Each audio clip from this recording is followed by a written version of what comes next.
You are watching Now You See TV. Sit back and enjoy the ride.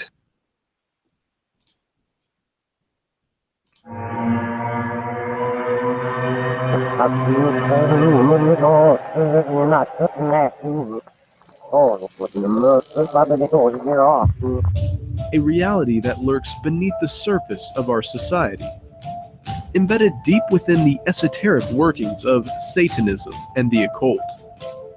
Are vampires real? And what influence on our society do they have? You aren't drinking anything but blood. It's forbidden in the Bible to drink blood. Certainly there's a tie to the occult. It's appealing and it's romantic.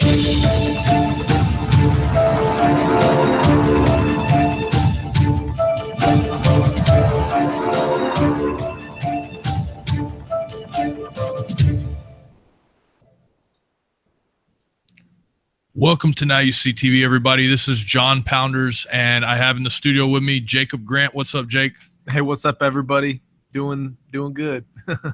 Yo, I know you've been feeling better. I think you had food poisoning last night, and you're just now recovering from it. And something very similar happened to Joseph last time we were going to do the show, and it's just been oddly enough, this is probably one of the hardest shows that we've had to get done. We had to postpone it once. We've had issues just getting to the office today and with Jake being sick. And so we know that there's something to this show that needs to be put out, and we're super excited about it. Yeah, for sure. Yeah, yesterday I was wrapped up in a cocoon of blankets, and I knew we have a big trip. We're going up to Colorado and then up to visit with the River Winds on the Cheyenne Reservation. So we're looking forward to that trip, and I was really worried. I was like, man, what are the odds of me getting this sick right before a big trip like that? But I'm definitely feeling a little better, and I think we'll be able to make that drive tonight. Yeah, it's going to be a long drive. We got like a 15-hour drive after the show tonight, so be in prayer for us. And then we're going to be in Denver shooting a documentary that we're doing on just basically I haven't figured out what we're going to call it yet, but basically it's about the hijacking of an entire group of different kinds of nation and different kinds of people. I mean, we have a mixing pot and a melting pot, the hijacking of the native lands, from hijacking of that to the hijacking of the people that are already here, hijacking of the freedom, and just everything from monetary reform, etc. So it's going to be a documentary. We're going to be shooting on that. There's a lot of stuff. And then we're also going to be talking about just different things. And then, like you said, we're going to the Northern Cheyenne Indian Reservation with the River Winds and a group of people that they're bringing, and we're going to be shooting the documentary that we've been talking about the Hebrew roots of the Native Americans, and we're excited about that.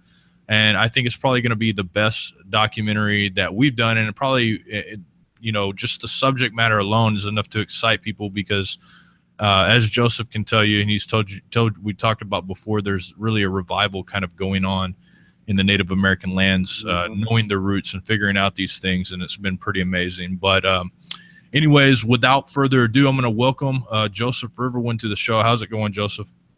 Dai Karaya, my brothers from the same Heavenly Father. How you all doing? We are alive and well, and that's about all we can ask for anymore. So. Man, I tell you, it's been something trying to get this show aired and out there, and we've got intercessors, we got people praying. We're all called to expose the darkness, and we all have our piece of the puzzle that we bring to see the collective whole. And it's just an honor and blessing. We're looking forward to you guys coming out to the Lame Deer Reservation, to the land of the Zitzitsa, as they call themselves, which means people of the fringes. Wow. So we're looking forward to having you all come out and film and just have an experience out there and have an encounter and see a whole different world right here within our own country in Turtle Island. That we're looking forward to it, man, just as much as anybody can imagine, just because like just what you said there, the people at the fringe. I mean, what else could that possibly even mean? So we're gonna show a video real quick that we took down in the Serpent Mounds, and we just kind of pointed some things out, got some good aerial footage of stuff like that, and then we'll talk a little bit about it because I know you have some insight, whereas we were just basically walking around filming the place and kind of pointing out different solstice markers. And having a Native American's perspective on this is important. And in fact, you probably even have a different perspective than a lot of other Native Americans on these mounds, and just more of a, for lack of a better term, using a trendy term, a woke perspective on these burial mounds. So we're going to play this video real quick, and then we'll discuss it from there.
The amount of time it must have taken to create this burial mound, this serpent mound, it's enormous.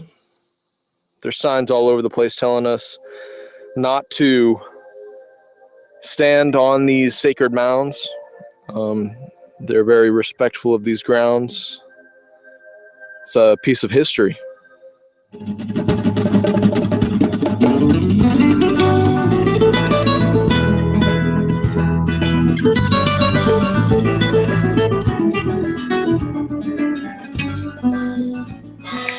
What do you think, John? What does this place make you think of? I don't know. It's definitely got an eerie feeling, but it also just amazing. It reminds me of an awesome golf course, really is what it reminds me of, but definitely has the serpent thing. As we go up here, you'll see it looks like the serpent mouth is opening up to eat an egg.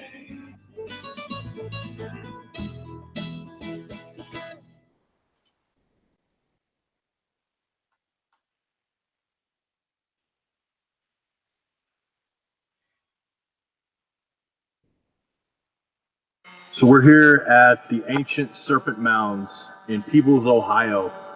And we were at the Take on the World conference, and we decided to stop by. We've seen the work of L.A. Marzulli, Joseph Riverwind, and those that speak on this subject. And as we look out here, you guys can see that this serpent mound goes hundreds of yards this way and this way. It coils, and you'll see the aerial footage that we have. It just coils all the way around and goes up to a head at the top here, where it looks like it's actually eating an egg.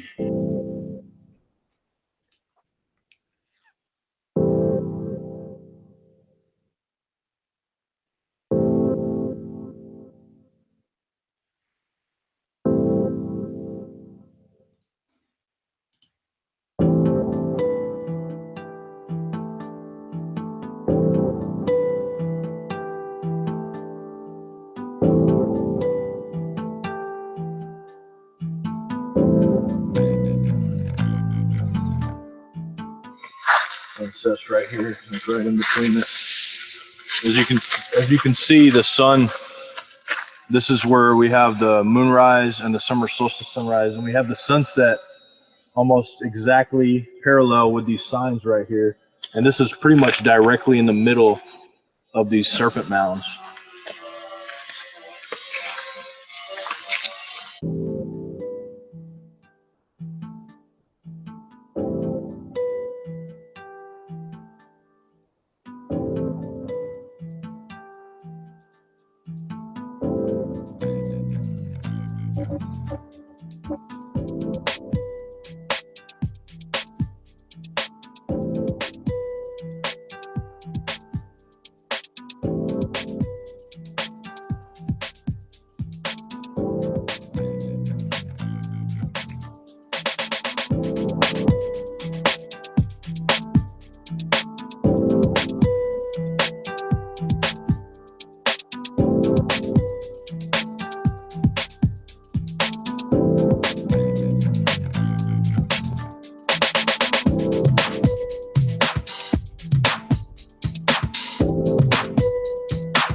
The tail too. This is where the sun's setting, it looks like, but it also looks like it sets from over there.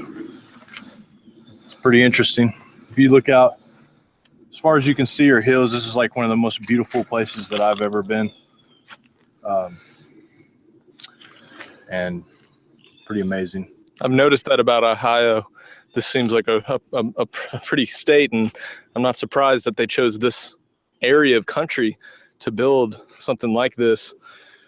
Just the way the hills and the light and the trees and the plants, everything. It's really quite something to look at.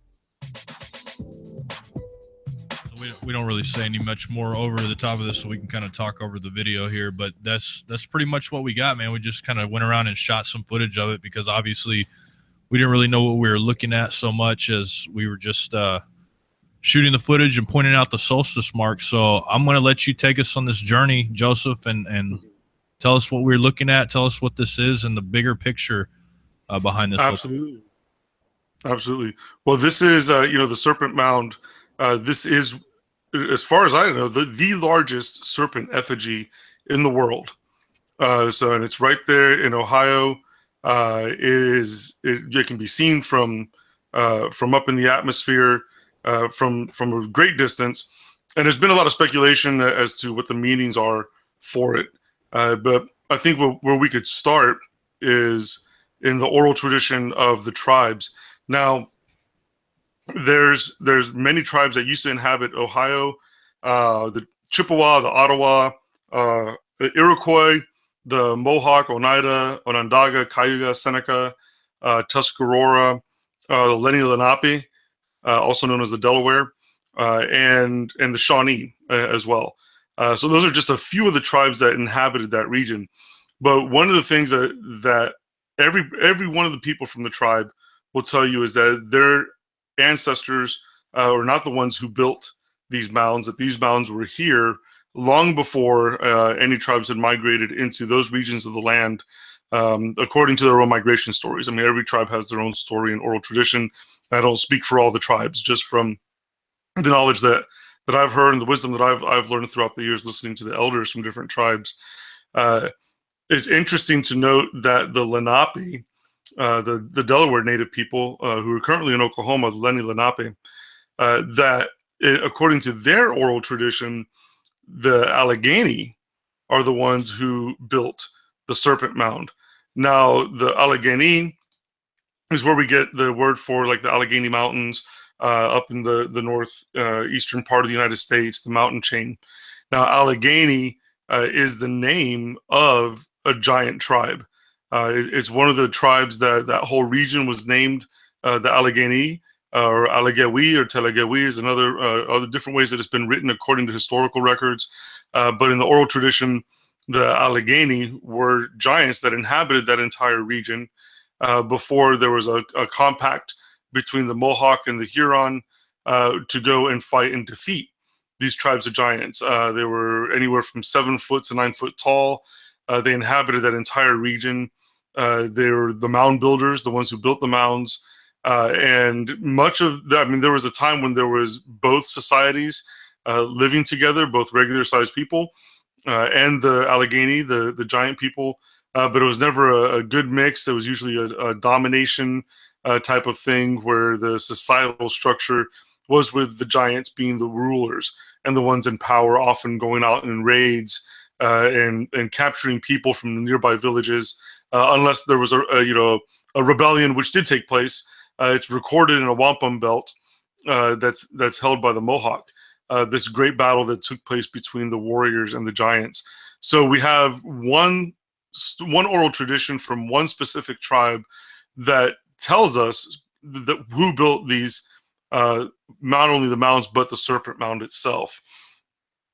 And the Lenape in their oral tradition also have the same description of the giants. Oftentimes they had red hair, sometimes double rows of teeth, 6 fingers on each hand, 6 toes, and typical traits of what we call the byproduct of the star people and the human beings. Have you heard any of that, John or Jake? I haven't. I can't. Jake might have. He did a little more research on it than I did, but I never heard that, man. That's pretty interesting. Jacob, did you have any insight to that? I know you researched a little bit before we left. Yeah, I know. When looking at some of the Nephilim tribes or some of the giant tribes that supposedly migrated north out of the kind of the Mideast area, those who were kind of attributed with Gog and Magog often were looked at as red-haired, 6-fingered giants. And it's very possible that, those giant tribes that kind of left the land of Israel, where the Israelites were told, you need to wipe these guys out, you need to make sure they don't survive. Well, the Israelites failed at their command, from God to wipe out these Nephilim tribes. The Rephaim, the Nephilim, the Anakim, and some of those very possibly migrated north and also migrated across the continent into the North American area that we see today. When we looked at some of the videos from like L.A. Marzulli talking about these mounds, he also, was kind of coming from the position of, these are often attributed with Native American tribes, but it's very interesting that, a lot of the burial mounds in this part of the Americas, they could also be traced back to these Nephilim giants that also lived in North America. It's interesting that you brought up, this migration of this dispersion of the tribes, the Canaanite tribes, the Rephaim, I know there's the Anunnaki.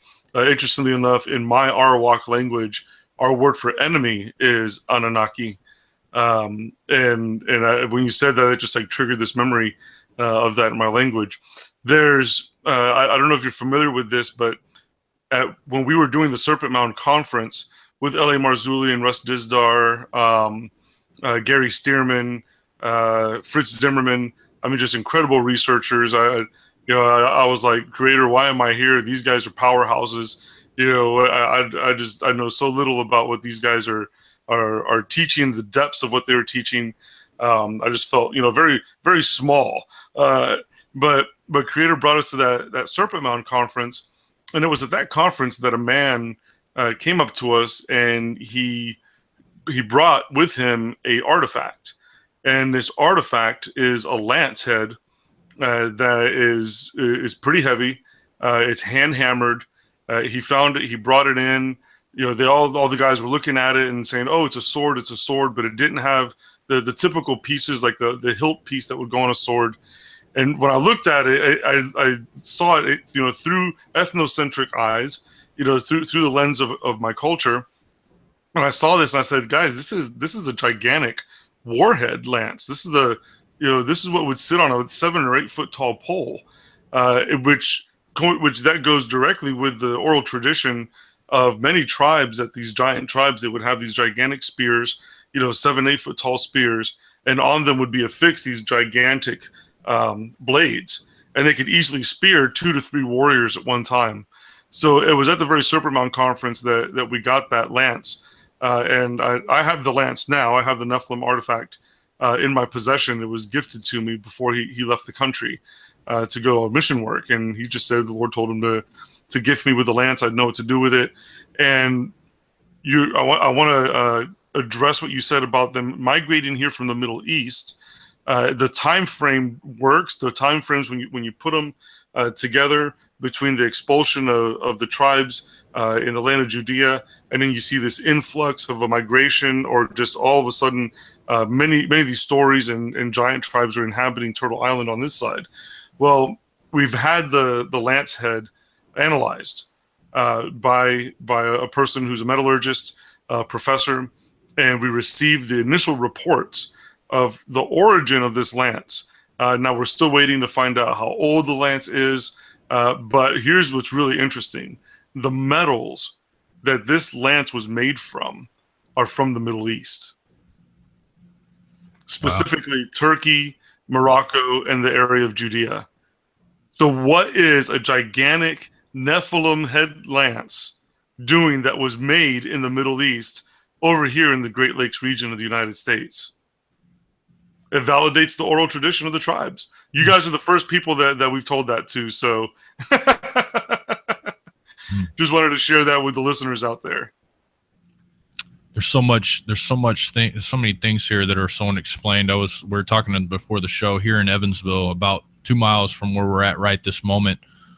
There's actually these places called Angel Mounds, and they've never excavated them for some reason. And there's really nothing like going on there. They just kind of got them roped off, and you're not supposed to go dig around in them. But we have a friend here that has, those showcases. He's got like 10 showcases full of artifacts that he's found in the riverbeds that are not from the Native American culture that was actually here, which is interesting.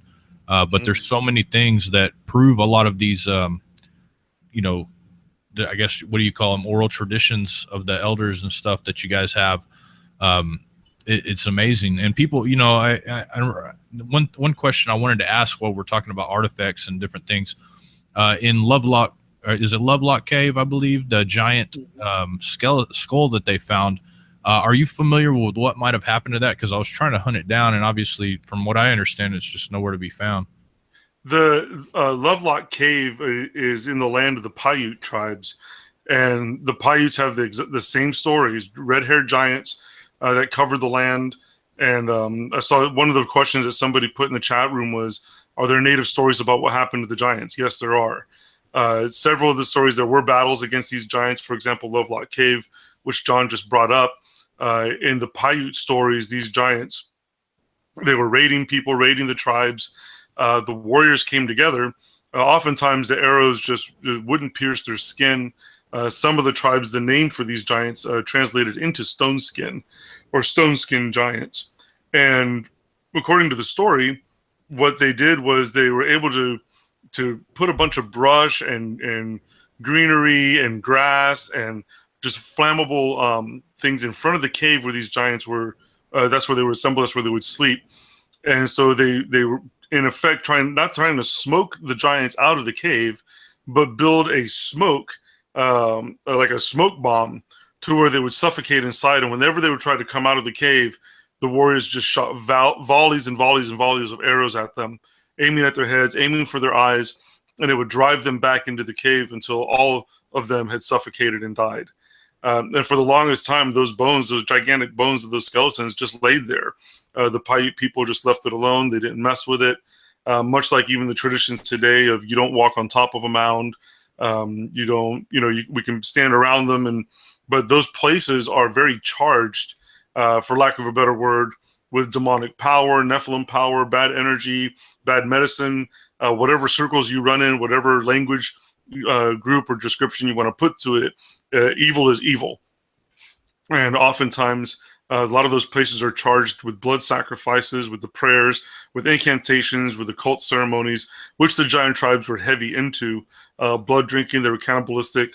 They did sex magic, and there was nothing good about the tribes. Now, the question about what happened to them, just like with the Choctaw stories, the Choctaws have a story where Abba, which is the Choctaw name for God, Abba came to a man named Nuah and told him to build a large canoe and put the animals that he told him to put on the canoe, because the earth was going to be covered with water. And the reason why was to destroy the tribes of giants that were becoming like a cancer on the land.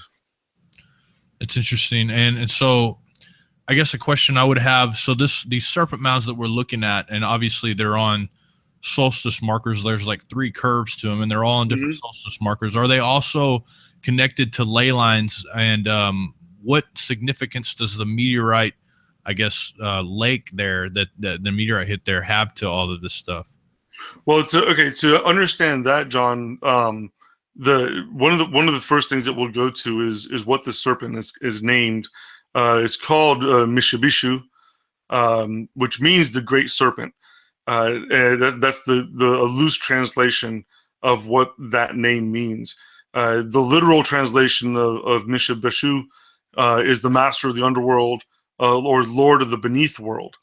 And in the oral tradition of the native people, he was often depicted like a hybrid between a horned serpent and like a water dragon, or a beast of the water, more like a horned reptile type of beast, the Uktina, and is always associated with water, though. And this is one of the reasons why this earthworks was placed pointing towards this meteorite, where this meteorite had hit. Again, it's a charged area. The land is charged.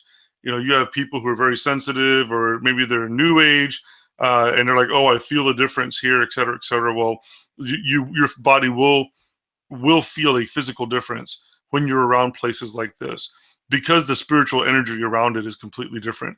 And especially if you're walking in the kingdom of light, and you're covered by the blood of Yeshua, you're empowered with the Ruach HaKodesh and the Holy Spirit. If you have that gift of discernment, that discerning gift is a gift between knowing what's good and what's evil, the spirits that are there in a place. So you've got the alignment, and I'm going to get to the ley lines too, because that's important. The way that this serpent was created. So you've got this great serpent, master of the underworld, lord of the beneath world, and in the native stories, it said that this creature would drag people into the water. It was also cause floods. It was never talked about during the spring and the summer seasons. It was always talked about during the winter seasons, because it was believed that it was encased in ice during that time. In the ancient stories, it says that there was only one other spiritual being that could defeat this great serpent, and that was the Thunderbirds. Is the closest translation we can get in English. But these were great winged spiritual beings that had the power to subdue the Mishabishu. And I mean, looking at it through biblical lenses, it sounds like angels to me. Maybe they were archangels, maybe I don't know. One of the more powerful ones, fighting angel. But to say that these massive winged spiritual beings were the only ones that had power over this horned serpent. Is there a biblical correlation? I don't know. It could be possible. Now, they are aligned to the solstices, like a lot of these earthworks were. Some of the knowledge that the star people brought with them was knowledge of the stars. So as they brought the knowledge of the stars with them, you see a lot of this star knowledge, or Nephilim architecture, as Eli Marzulli likes to call it, all throughout the world, not just in the Americas. Now, initially, this serpent snake, it was covered with dolomite stone. Why it was covered that, I don't know. But so imagine the video that you shot where we see it all covered in grass. Well, at one time it was covered with these stones, dolomite stones, to where it would look like scales on the serpent itself. This particular serpent is aligned with the constellation Draco. You can look up the constellation Draco. It's a dragon serpent, and it's pretty precise. The serpent mound in its alignment with the Draco constellation, even the pole star, which is Thuban, it's Draconis. It's a geographical center within the first of the 7 coils from the head. So there's definitely an alignment with that constellation. The head is aligned with the summer solstice. The coils are aligned with the summer solstice, the equinox, sunrise, all of them, as well as the winter solstice. And also the 3 coils are lined up with 6 major lunar events. Because remember, the native calendar, the First Nations calendar that we would go by, is a lunar calendar. Oftentimes there being 13 months in a lunar year. So the coils or the humps on the snake correlate with 6 lunar events, both moon rises and moon sets. So you could both use this to track lunar, and you could use it to track solar.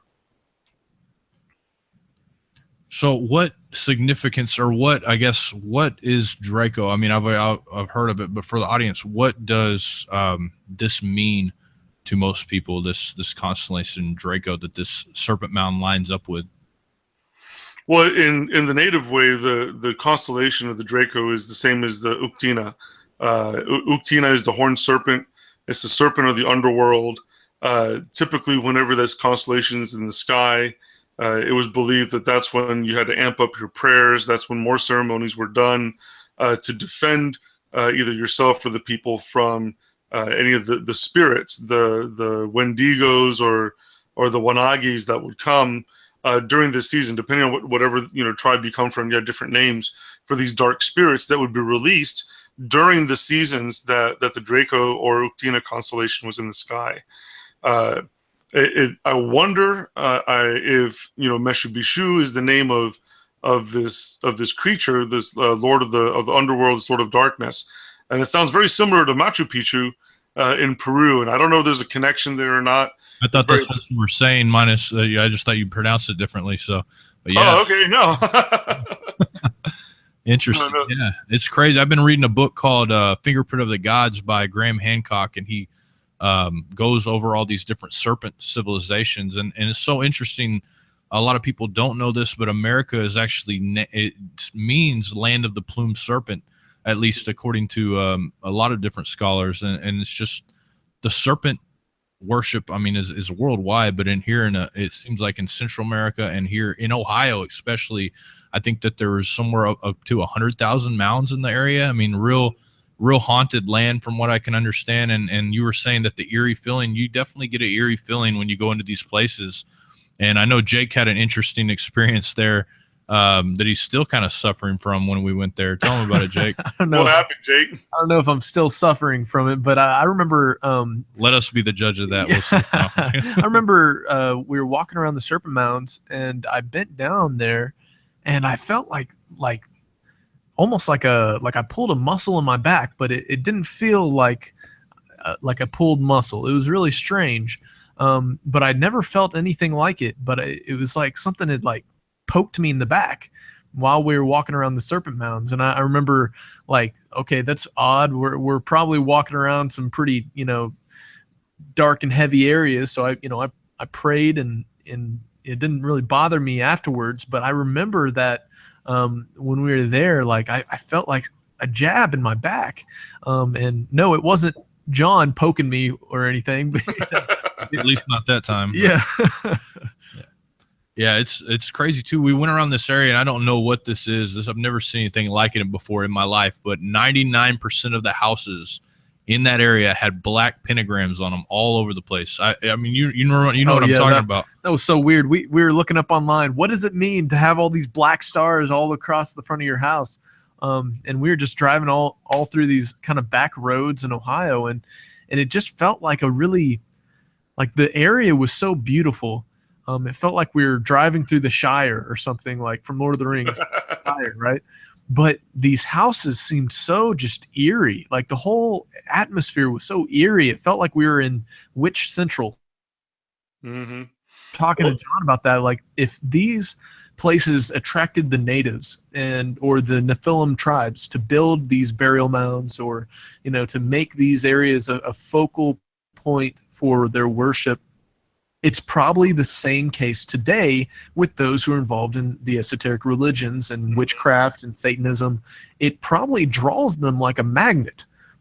And I wouldn't be surprised if there were many people involved in witchcraft and involved in the worship of dark forces who today that are drawn to areas like that. Just hearing Joseph, as you talk about how, you sense something different in these areas. And, I don't know if me pulling a muscle in my back is necessarily a spiritual attack. It might have been. But it went away. The pain went away after I prayed and it's interesting. And I think there is something to these areas that probably do draw those who are involved in the, worship of dark forces and Satan, and it draws them like magnets. So, do you know of any of cases like that today, Joseph, of people who, do practice, ancient forms of the native religion or things like that are drawn to these areas for their worship purposes? Oh, absolutely. Just like, anytime Creator makes a move, Trickster makes a counter move. And, that's something that if you ever read LA's book, The Cosmic Chess Match, that concept is so true in that, God does something and Satan does something to try to counter that. It's like a chess game. Well, in the same manner that there's a revival of the spirit, there's a revival taking place among Native people that was prophesied 42 years ago, and that started to bear fruit 2 years ago. Just like there's this awakening that's taking place with spirit-filled Native believers, that awakening is also is going across the land. We see it, with the Native people who aren't believers, but who are going back to traditional ways of worship for their tribes. A lot of times, it's really the traditions have gotten mixed in with other things. They're not the purest form of what they once were. I know some people who think that they're walking in their ancient traditions of their tribe, when it's the farthest thing from that. But for the most part, what you're going to see at places like Serpent Mound and stuff is the New Age crowds. They've really been drawn. They're some of them believe this is the age of Aquarius is what they believe. That this is a time of enlightenment and all this. And this started happening right around the whole Mayan calendar date thing, where people thought the world was going to end, and that's not what the Mayan calendar said at all. Nowhere in the Mayan calendar, Mayan Incan calendar, did it say that the world was ending. So these people started getting together for this, so there's a New Age awakening that started taking place. Back in 1987 was the first really large group of New Age people that came to Serpent Mound. It was called the Harmonic Convergence. And so the fascination with the mounds and these ancient earthworks among the New Age circles, that's when it started happening, right after 1987.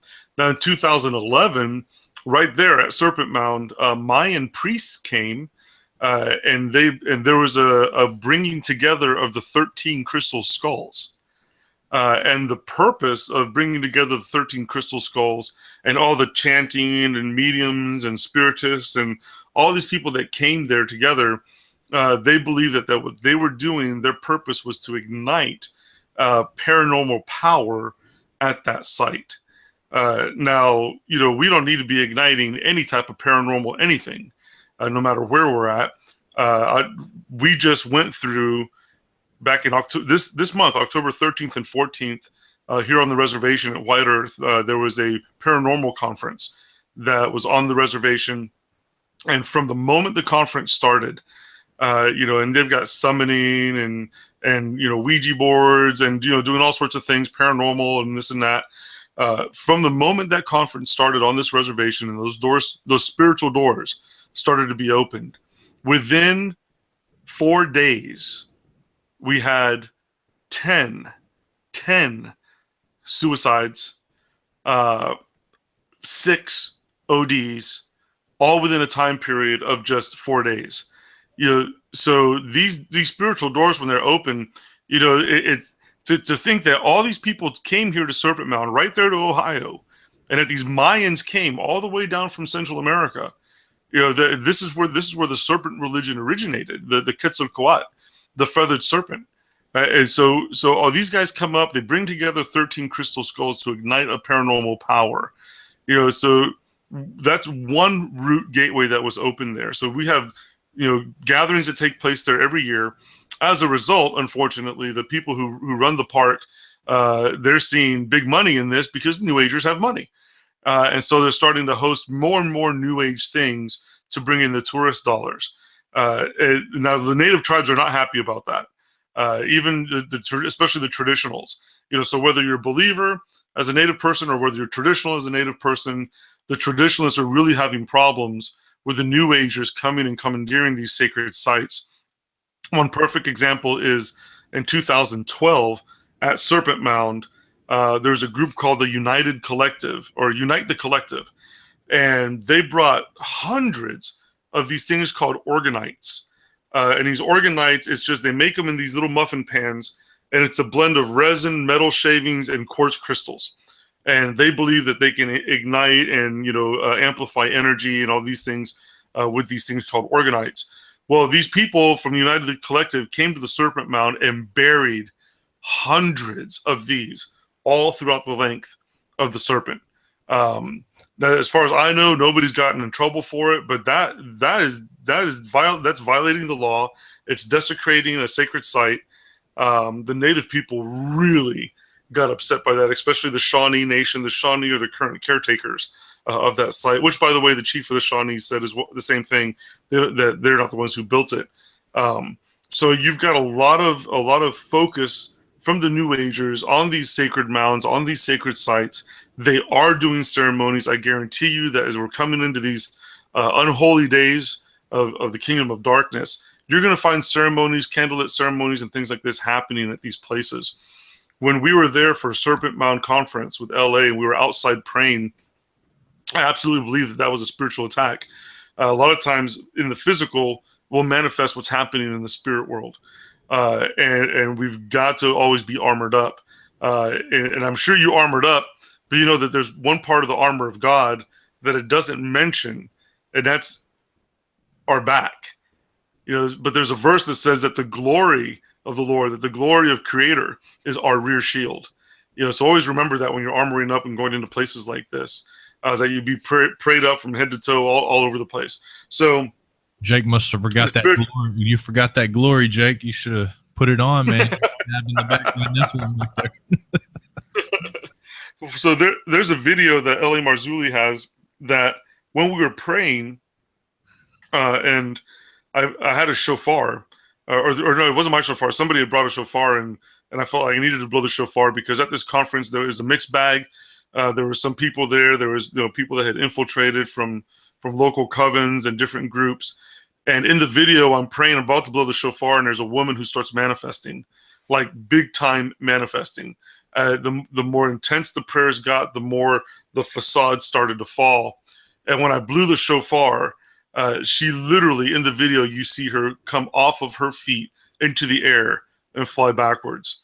That really freaked a lot of people out. There was a lot of people who'd never seen anything like that.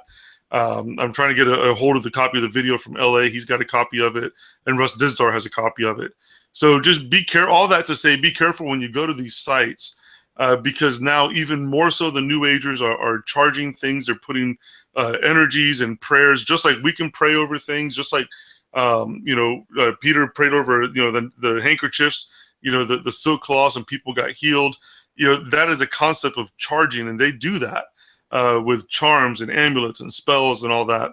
And now that there's more of a concerted effort of the kingdom of darkness coming against people of the kingdom of light, we have to be ready more than ever now, as we've seen, even with something as simple as, hey, let's do a show about Serpent Mound, and then I get sick, then bam, you get poisoned, and we see these attacks, on believers just at an unprecedented pace.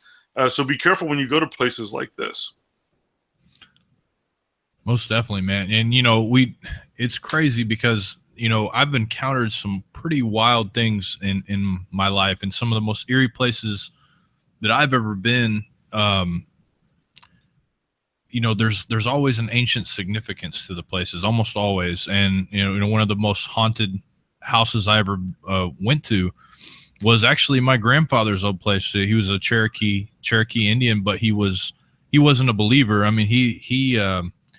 mean, I don't really want to just call him out like that, because I love my grandpa. He was really always good to me, but he was involved in a lot of these things, but it had been going on in that area where he was at for a long, long time. And it was crazy. It was probably one of the most haunted places. And then down in South Texas, I used to find arrowheads. I'd just kick them up on my way home everywhere I went, find old ancient little pot. I mean, I was a young kid, and I remember having like 2 huge bags full of just ancient artifacts that I just found kicking up the dust on my way home from school. And that was one of the most haunted places. I think somebody wrote a book about it, and I can't remember exactly what they called it, but it was down in the South Texas area. You have Santeria that goes on there. Mm-hmm. You have these ancient sites where things are sacrificed. And even like on Halloween on Samhain, our donkey got sacrificed in our, like 100 yards from our backyard was sacrificed, and all the bones were laid out in a pentagram. And yeah, just crazy stuff, man. And definitely Serpent Mounds has got that feeling. And you're right about being prayed up. People have asked, is it okay to bring my children there? And I would say, visiting places like that is great. You just definitely need to be a cover for your family and pray over them for any of that. I mean, I pray over my children every night. I mean, I pray over my family every night to keep my house a safe haven, because just like you, Joseph, we experience curses from the enemy. We experience all these different things, and praying over yourself and your house is so important, no matter what, because anytime you put yourself out there, you become a target. And especially when you're entering in these places, these demons know who you are. People don't believe that that's possible. Oh, yeah. They know you, and especially they know you, I'm sure by now, as much as you've exposed on this stuff. Yeah, they definitely, the Kingdom of Dark is absolutely a work, man. And things like the Serpent Mound, they were built to last. The Serpent Mound itself was made with a layer of stone, clay, and then ashes covered with rocks and clay soil, so it made it water resistant.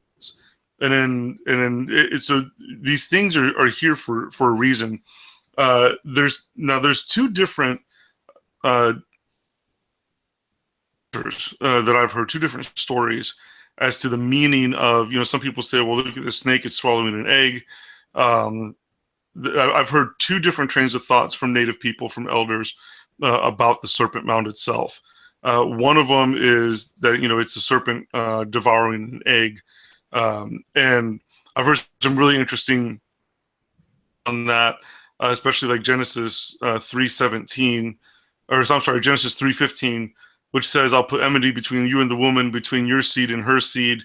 It'll bruise your head and you shall bruise his heel.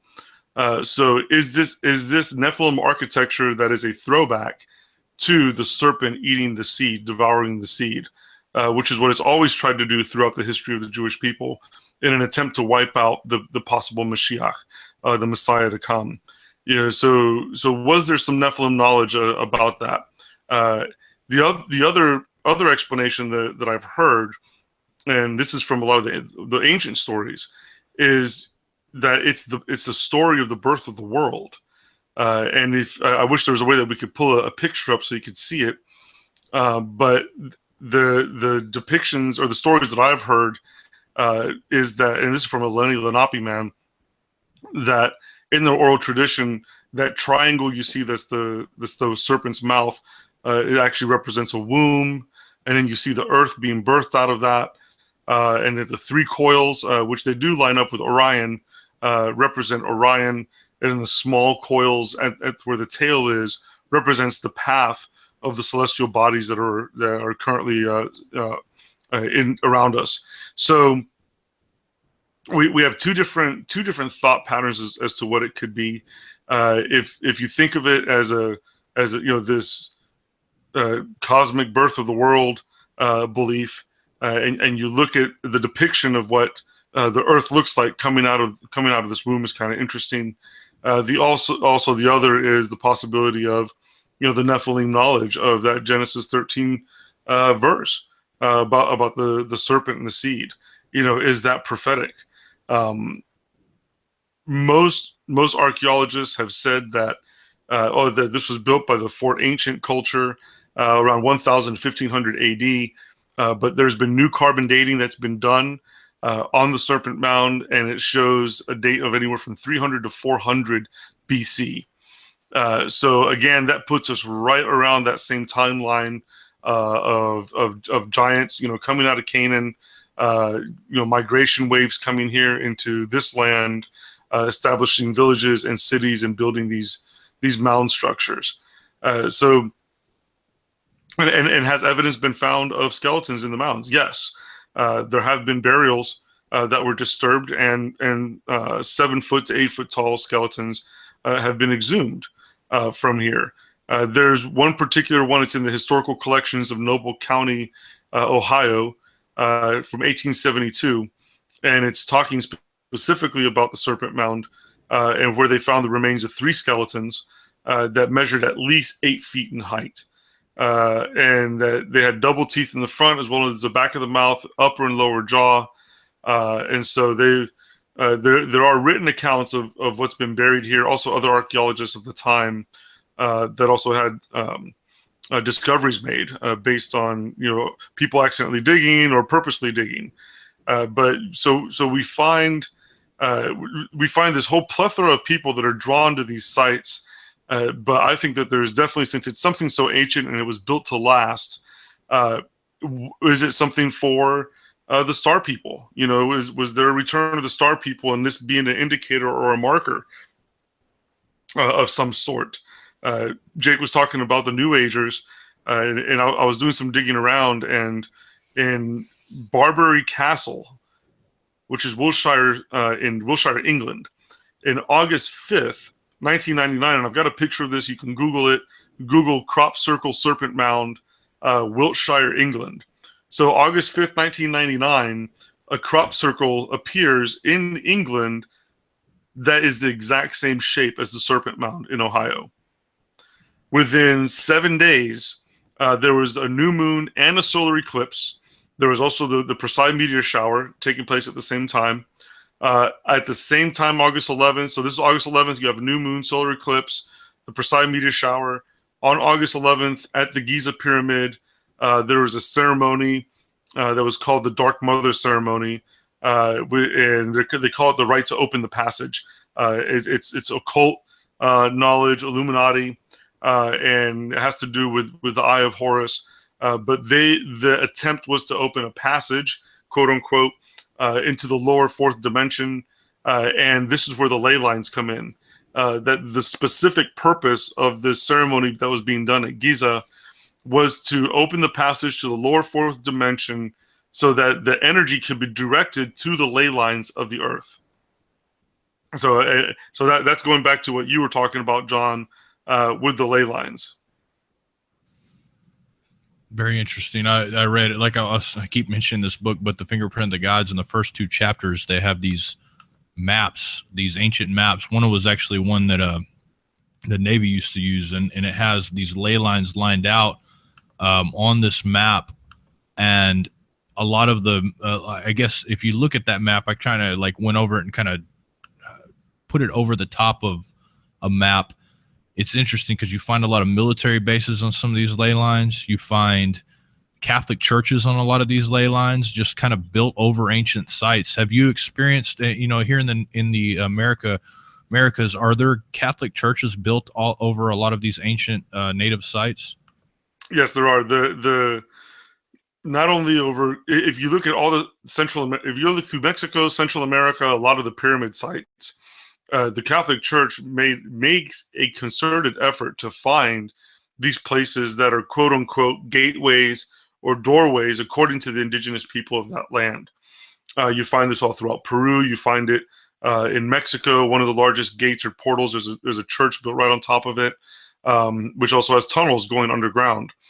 Here in the Americas, we all hear about the Standing Rock protests And I just got to say, somebody posted about how the protesters left $1 million worth of trash.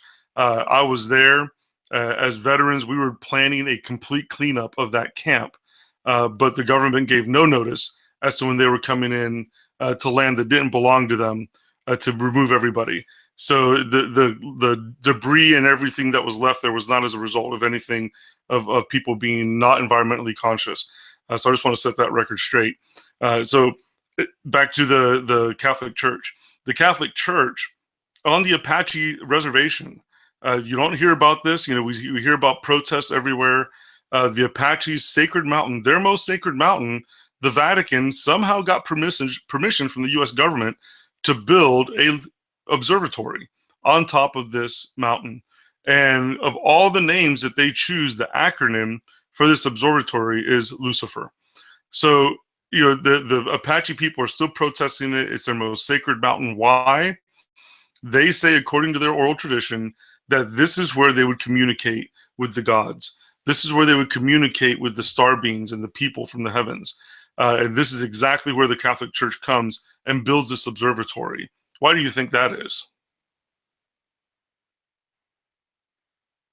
To me, it's obvious that they're in one accord with all those things. To me, when I see what they've got going on, of course, the people that haven't looked into the Catholic origins and looked into the rituals and looked into the reasons behind them, it would seem like a mystery. But to us, obviously, it makes a lot of sense, why they would do this stuff, because they are trying to channel these things. And it's why the militaries build bases on these things. They're trying to channel these things and channel whatever's coming through there. I know in different religions and cultures, they want to call it whatever, whether they want to call it the Mahat, a universal mind, whether they want to call it chi or whatever they want to call it. Some places don't really describe an entity a lot attached with it, more of an energy. But yeah, it's pretty amazing. And I guess when I see all these ancient societies, and I see a lot of, because when you look at the mounds, they obviously had some kind of we talked about the agenda. They did it. You said they built it underneath the constellation Draco. It's built on ley lines. It's built with the solstice markers. This stuff ties in with every ancient civilization in the world, and to have it so scattered all over the world that these things happen. And I remember you talked before, because a lot of people believe that the Native Americans were mound builders, but I believe you have told me before that that's not the case. That's usually not what they do. Right. A lot of the tribes, when you ask the elders who built the mounds, typically the answer that you're going to hear is, we didn't build them. They were here when we already got here, or the giants built them. Now, that's not to say that Native people did not build mounds to try to copy what they were seeing around them, and we do have evidence of that. And that we see mounds that are smaller, not these great stature or size of mounds that you typically see like in the ancient earthworks. So although there is mound building that was done by Native tribes, for the most part, not to the stature of what this Nephilim architecture, these gigantic earthworks that were built long before it's 300, 400 BC, any of the other tribes that ever even been in this area. So that's typically what you're going to hear from Native people concerning the mounds. But regardless of that, the Native people are also going to be fierce protectors of these sites, of these sacred sites, because that's part of the code of Indian living, is being protectors of these sacred grounds, regardless of who built them. And that that's definitely something that NAGPRA has done. The Native American Grave and Repatriation Act, when the government put that into law, that created a standing force of people that'll protect these places. At the same time, obviously we can't go digging into burials or anything like that to find out what's under there or anything like that. We very much speak against that. You don't want to open doors that you don't need to open. But to answer your question, for the most part, most Native people will tell you that they're not the ones who built these mounds. They're not. Now, when we're looking at these mounds, of course, when we were out on the site, whoever's putting up kind of the tourist signs and stuff, they're attributing a lot of these mounds to the native people. Who's kind of disseminating that information? And because I mean, why are they saying there that the natives have made it if most of the tribal people that are being asked are denying any involvement in the mounds themselves? I've never quite understood that, Jake. Even when I was taking anthropology and archaeology courses and doing my graduate studies, and I was just floored at how few or how little the oral tradition of the native people was even considered as a valid source for explaining archaeological finds or artifacts or anything that was discovered by academia. I was actually told by my professor that the native oral tradition doesn't hold any weight because it wasn't in writing, because we didn't write anything down. Well, the Mayans and Incans, they did. The Mayans especially wrote a lot of their history down, despite the Catholics coming in and burning scrolls and untold, who knows, years, centuries worth of history of ancient America. There's still writing that's been left behind. The oral tradition isn't just a telephone game story where one native, tells it to another native, and then by the time the fifth native hears it, the story's changed. The traditional storytellers are chosen from birth. It still happens this way. They're chosen from birth, and then picked. Which one has a propensity for memorization, and then those are trained to be the storytellers. They're trained this way because they cannot add a word to a story and they can't take one away. And they have to tell the story the same way it was told 500 years ago, 1,000 years ago, or 2,000 years ago. So the integrity of the story doesn't change. When we look at how the American government, the U.S. government, has kind of, in a way, created their own version of Native history, and with some of your work kind of showing the idea that a lot of the native tribes migrated from the Middle East, have lineage back to the tribes of Israel.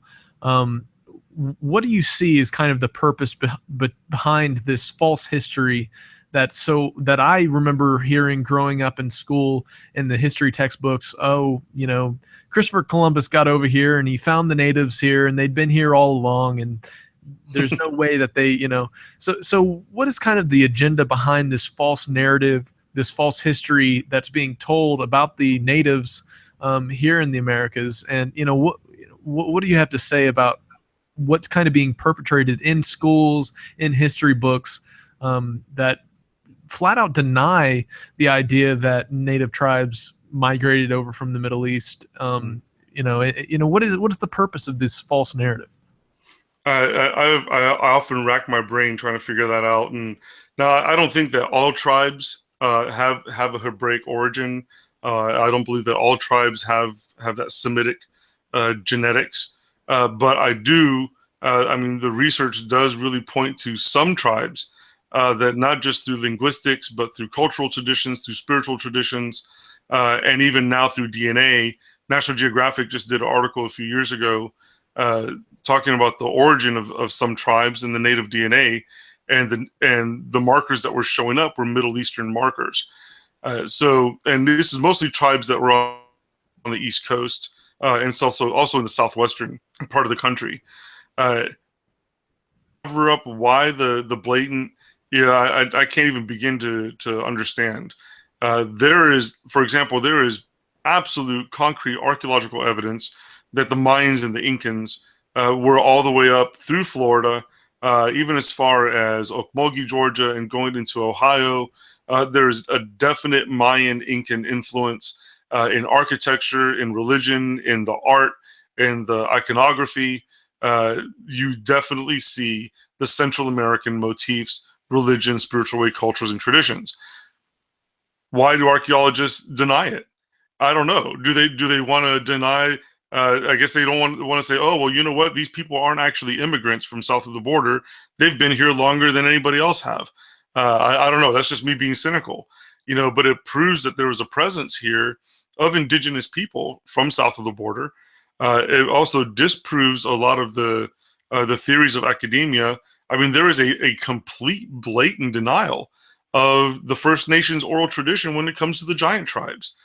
Even though there's article upon article, even though there's evidence upon evidence, it gets buried, it gets declared a hoax, it gets disseminated. Okmulgee National Monument, which is in Macon, Georgia, there's a large earthworks there, 40-foot temple mound, the lesser mound, funeral mounds, burial mounds. That was one place where Creek elders that I spoke to, who when they were young, they remember the giant skeletons that were on display right there at the national park behind glass.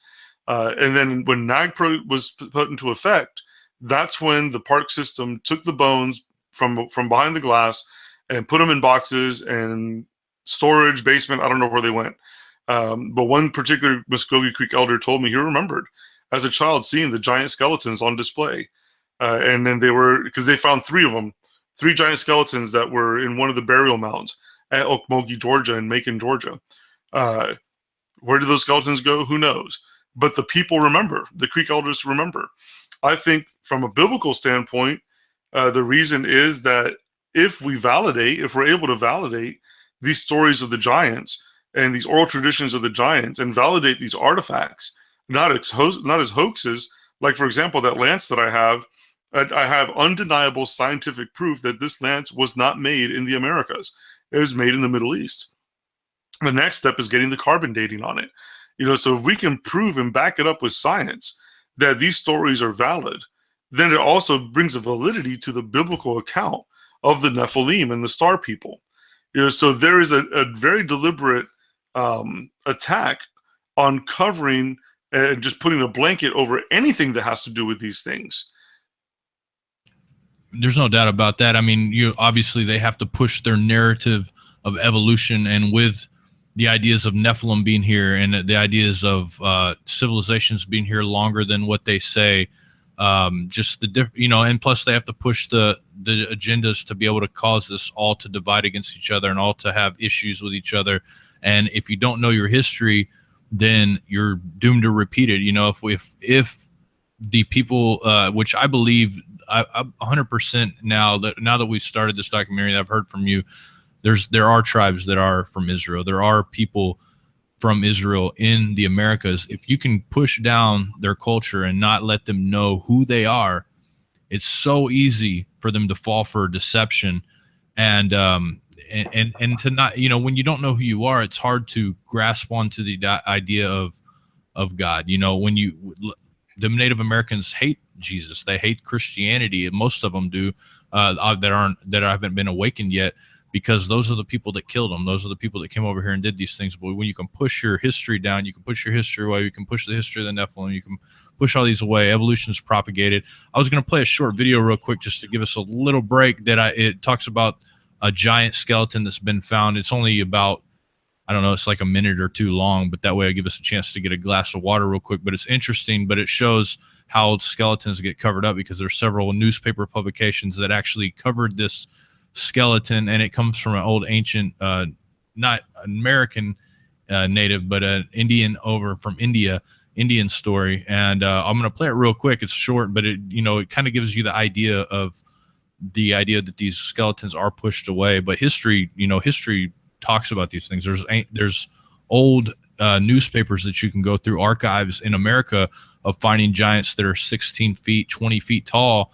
But how does academia explain it away? Well, they didn't know how to measure things back then, yet they were doing all these amazing medical procedures. They were doing all these other things. They could build amazing buildings that we don't even build now. We see these awesome Masonic architectures and stuff like that, but they couldn't measure a giant that they found in the ground. They couldn't use a tape measure, but they could build all these other things. So when they found that 16-foot, 20-foot giant, they just didn't know what they're talking about. But you see this stuff. I'm going to play this real quick, give us a chance to get a drink, and for you guys to watch it short, but it's good. So I'm going to play it if you don't mind, and then we can comment a little bit more about some of this stuff. And also after that, when the sons of God came into the daughters of men, and they bare children to them, the same became mighty men which were of old, men of renown.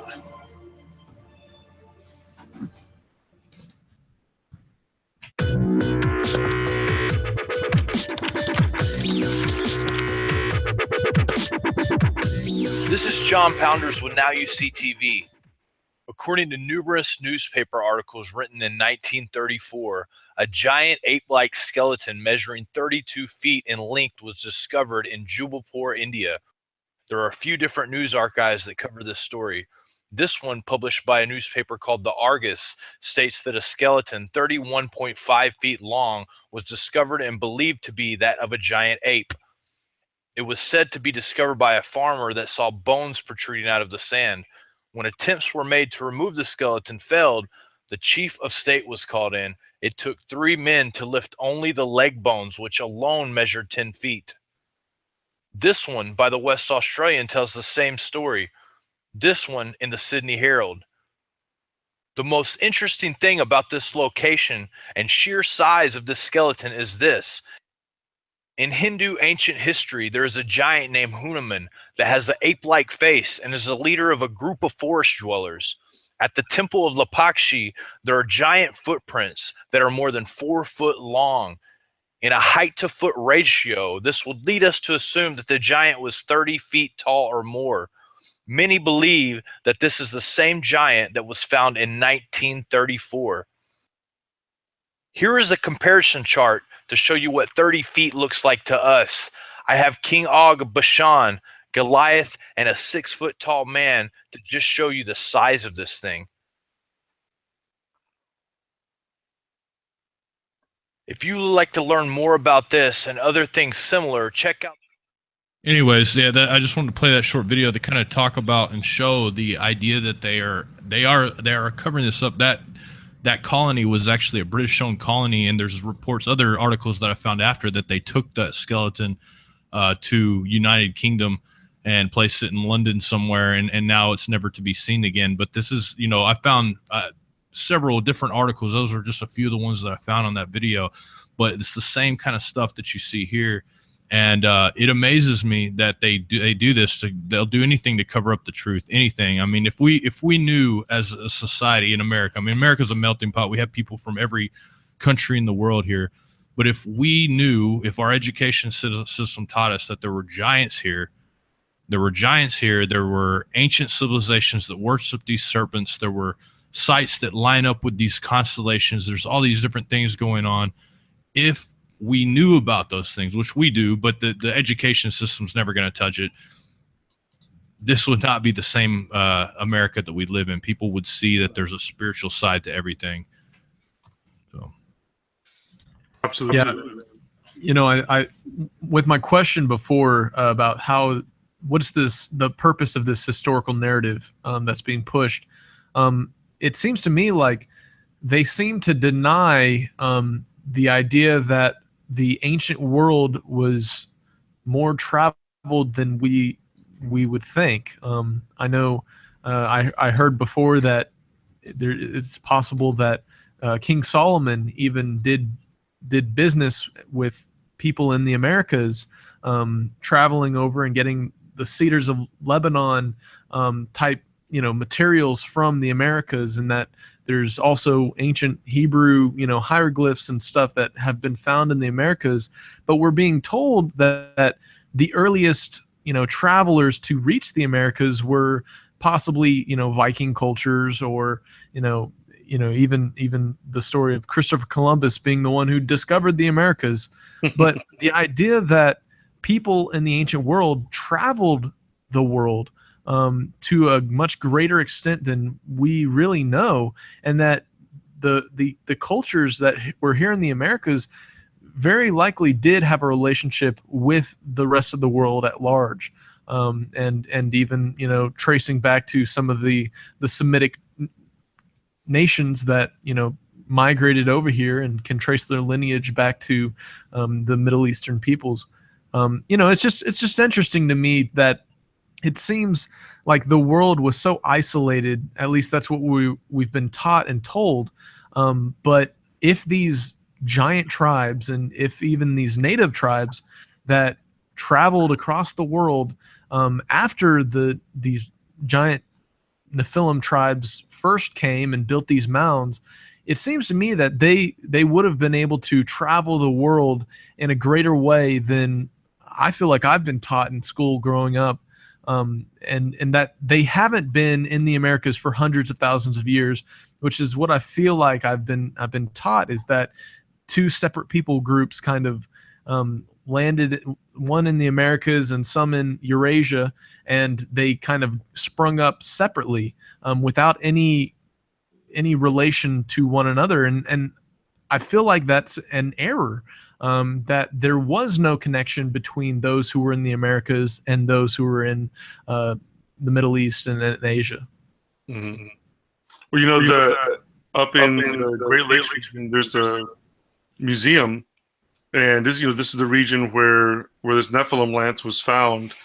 And a friend of mine had sent me a picture. He was in the museum, and there was a stone tablet with writing on it, and in the depiction, the little plaque, it says unknown writing.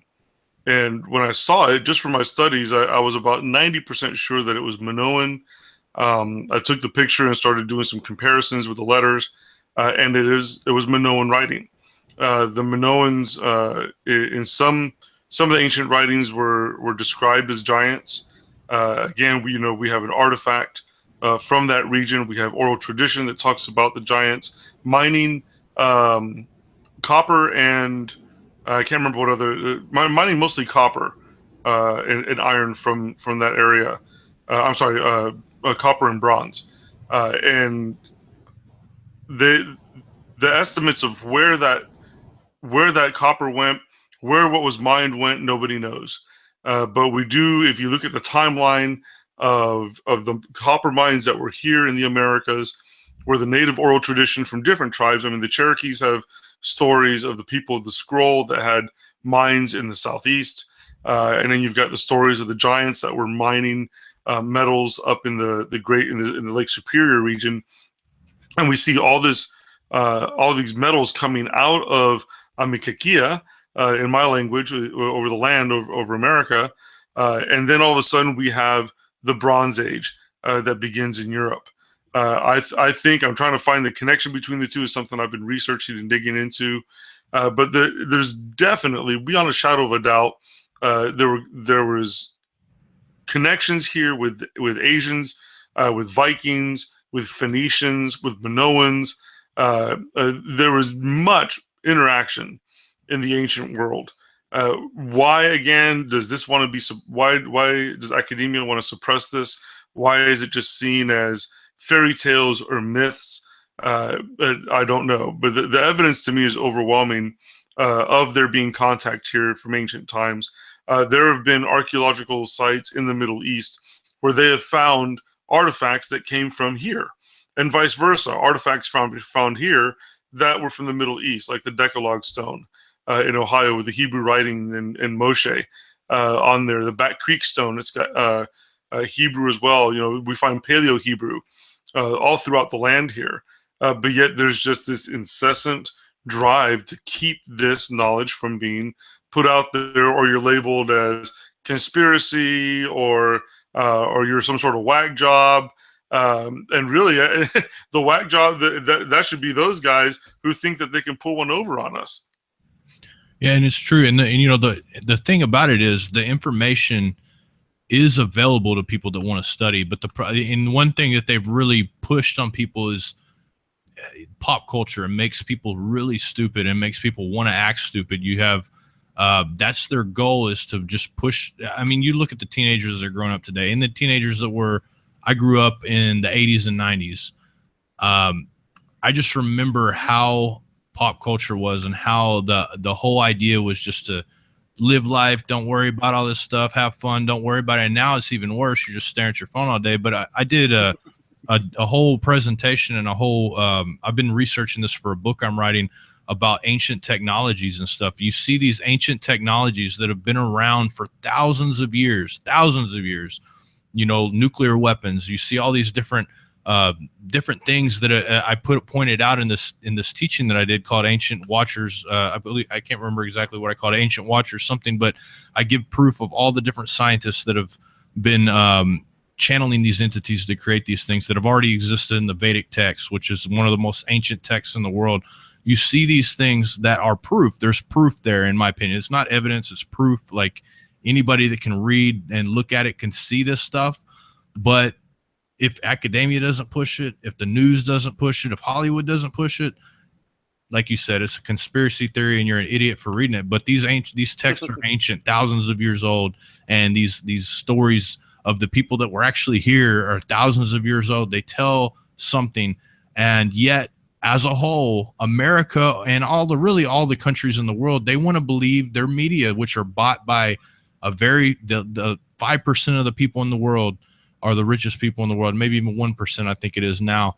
They own these things. These same people own these media companies. These same people own this Hollywood company. They own the education industry, and they are controlling the education people get, and people are fine with it. I mean, obviously not people that listen to the show, but people that, or listen to the publications that you guys have and others like us. They are wanting to hear the truth, but and the majority of people are closed off to this idea, and the information is readily available. And how do you wake people up like that? I don't know. I mean, I've never figured it out 100% yet. I know we're getting to question time, but do you have any kind of final kind of closing, not necessarily closing things, but things to say about these Nephilim mounds before we take questions from the audience? Just if you're going to visit sites like these, really what's coming to mind is be prayed up. We have to be prayed up all the time anyway, but when you know that you're going to a place that's an ancient site like this, where there's so much speculation to be had, we don't really know what took place there, what's happened there. We only have, what's been passed down. You definitely want to be prayed up. We battle not against flesh and blood. If you're a believer and you think that you don't need spiritual armor or spiritual warfare, or that you're constantly covered by the blood of Jesus, you really need to do some more learning about spiritual warfare. There's a reason why we're given these weapons of warfare. I don't mean to laugh sarcastically at my brothers and sisters for you not being taught, but you really need to learn how to protect yourself, how to pray over yourself. You're just leaving yourself wide open. The more that these times when the fires are coming are happening, these prophecies about end times, the more this type of knowledge is going to be uncovered. The more that science is going to prove what the native oral tradition has been saying for all along. The more documents, the more archaeology. These things have to be exposed to show us that we've all been lied to. There's a great deception that's been taking place. And it's just a matter of taking some time to research, to dig. And it's not for any other purpose other than some of us are called to expose the darkness, to expose these places, to expose the occult, and what they're doing with places like this that have Nephilim architecture or ceremonial grounds or what have you. But it's definitely a realm of, it's ancient. Be protected, be prayed up, and make sure that you're called to do these things. And don't go to places like trying to pull down principalities and strongholds, and don't go picking fights with these forces that are there, these dark energies, these spirits, whatever you want to call them. Don't go trying to incite a fight with them. It's not good to do so. Even Scripture tells us to resist the devil and he will flee. It doesn't even tell us to fight him. It says just to resist. So resistance is a show of force. Put your armor on, get ready for war, and let Creator do the battling for you, and continue exposing the darkness, which is what you guys are doing. So that's my last thought on that, John and Jake. Okay, well, there was one of the questions from Nathaniel. It says, why is the host so worried about praying over themselves? The devil has no power over us if we have Jesus. And you kind of answered that perfectly, because that's the thing. I've heard that from people before, and one of the guys that I heard it from all the time, he's from here locally, used to hassle me about it all the time. Why are you so focused on this stuff? Why don't you talk about the good things that God's done and stuff? Come to find out, like less than a year later, the guy gets exposed by his wife because he's downloading all kinds of horrible kinds of different porn on his computer, and comes out, tells everybody he has this horrible addiction with it. And another person, they have these major issues, psychological issues and stuff like that, and they broke down, had a complete meltdown and stuff. And so I can't help but think that maybe if they understood what it means to have spiritual warfare, what it means to put on the armor, then that would not have happened to them. Instead of taunting people like us that actually talk about these things, it is important. It's important to pray over stuff. I mean, the enemy's people, the servants of the devil, they put a lot of time in putting these black magic rituals together. So human sacrifice, they risk their freedom, they do all these things just so that they can put an incantation or put a spell, or because they can get more power. But the children of God are, when you talk about praying over yourself, praying over these things, they're like, oh, the devil has no power over me, and it's the same old story. And to tell you the truth, I would be very careful saying anything like that. The devil certainly, that's some spiritual pride right there, to say the devil's got nothing on you. It is a powerful ancient entity that has caused many, many men, many, many angels to stumble. And I would be very careful about accusing him or pushing anything against him, and definitely pray, because the one we have in us is greater than he is in the world, which is the devil. Yes. But when you're taunting and saying things like that against people that are trying to expose the stuff and against the entity himself, it's almost like saying, hey, devil, come over here and try me. You know what I mean? It's not a smart and wise thing to do. So yeah. I'll get into the questions now. That was one of the questions there, so I figured since you talked about it, we'll address that one first. So Planefire asks, question for Chief Joseph. Is it true that the raised hand greeting was to identify oneself as a five-fingered human? In some tribes, that was the tradition, especially among the northeastern tribes. The whole, putting up your hand and saying how. It was twofold. It was one, showing that you weren't carrying a weapon.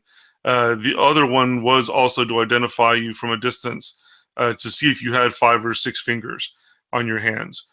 So it was a dual method. I don't know if it was the same for tribes west of the Mississippi, but for the most part, in the northeastern tribes, Iroquois, Mohawk, Powhatan, all the way down to the Cherokee, that whole confederacy of tribes, that was the tradition. Yes.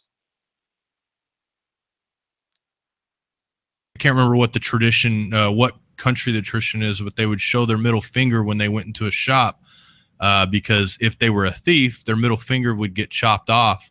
And so when they would go into the shop, they would show their middle finger to show that they're not a thief, or they haven't had their finger chopped off. And it made me think of that. I know there's no real connection there, I'm sure, but that's where we get the middle finger flipping people off from today. So anyway, okay. Yeah.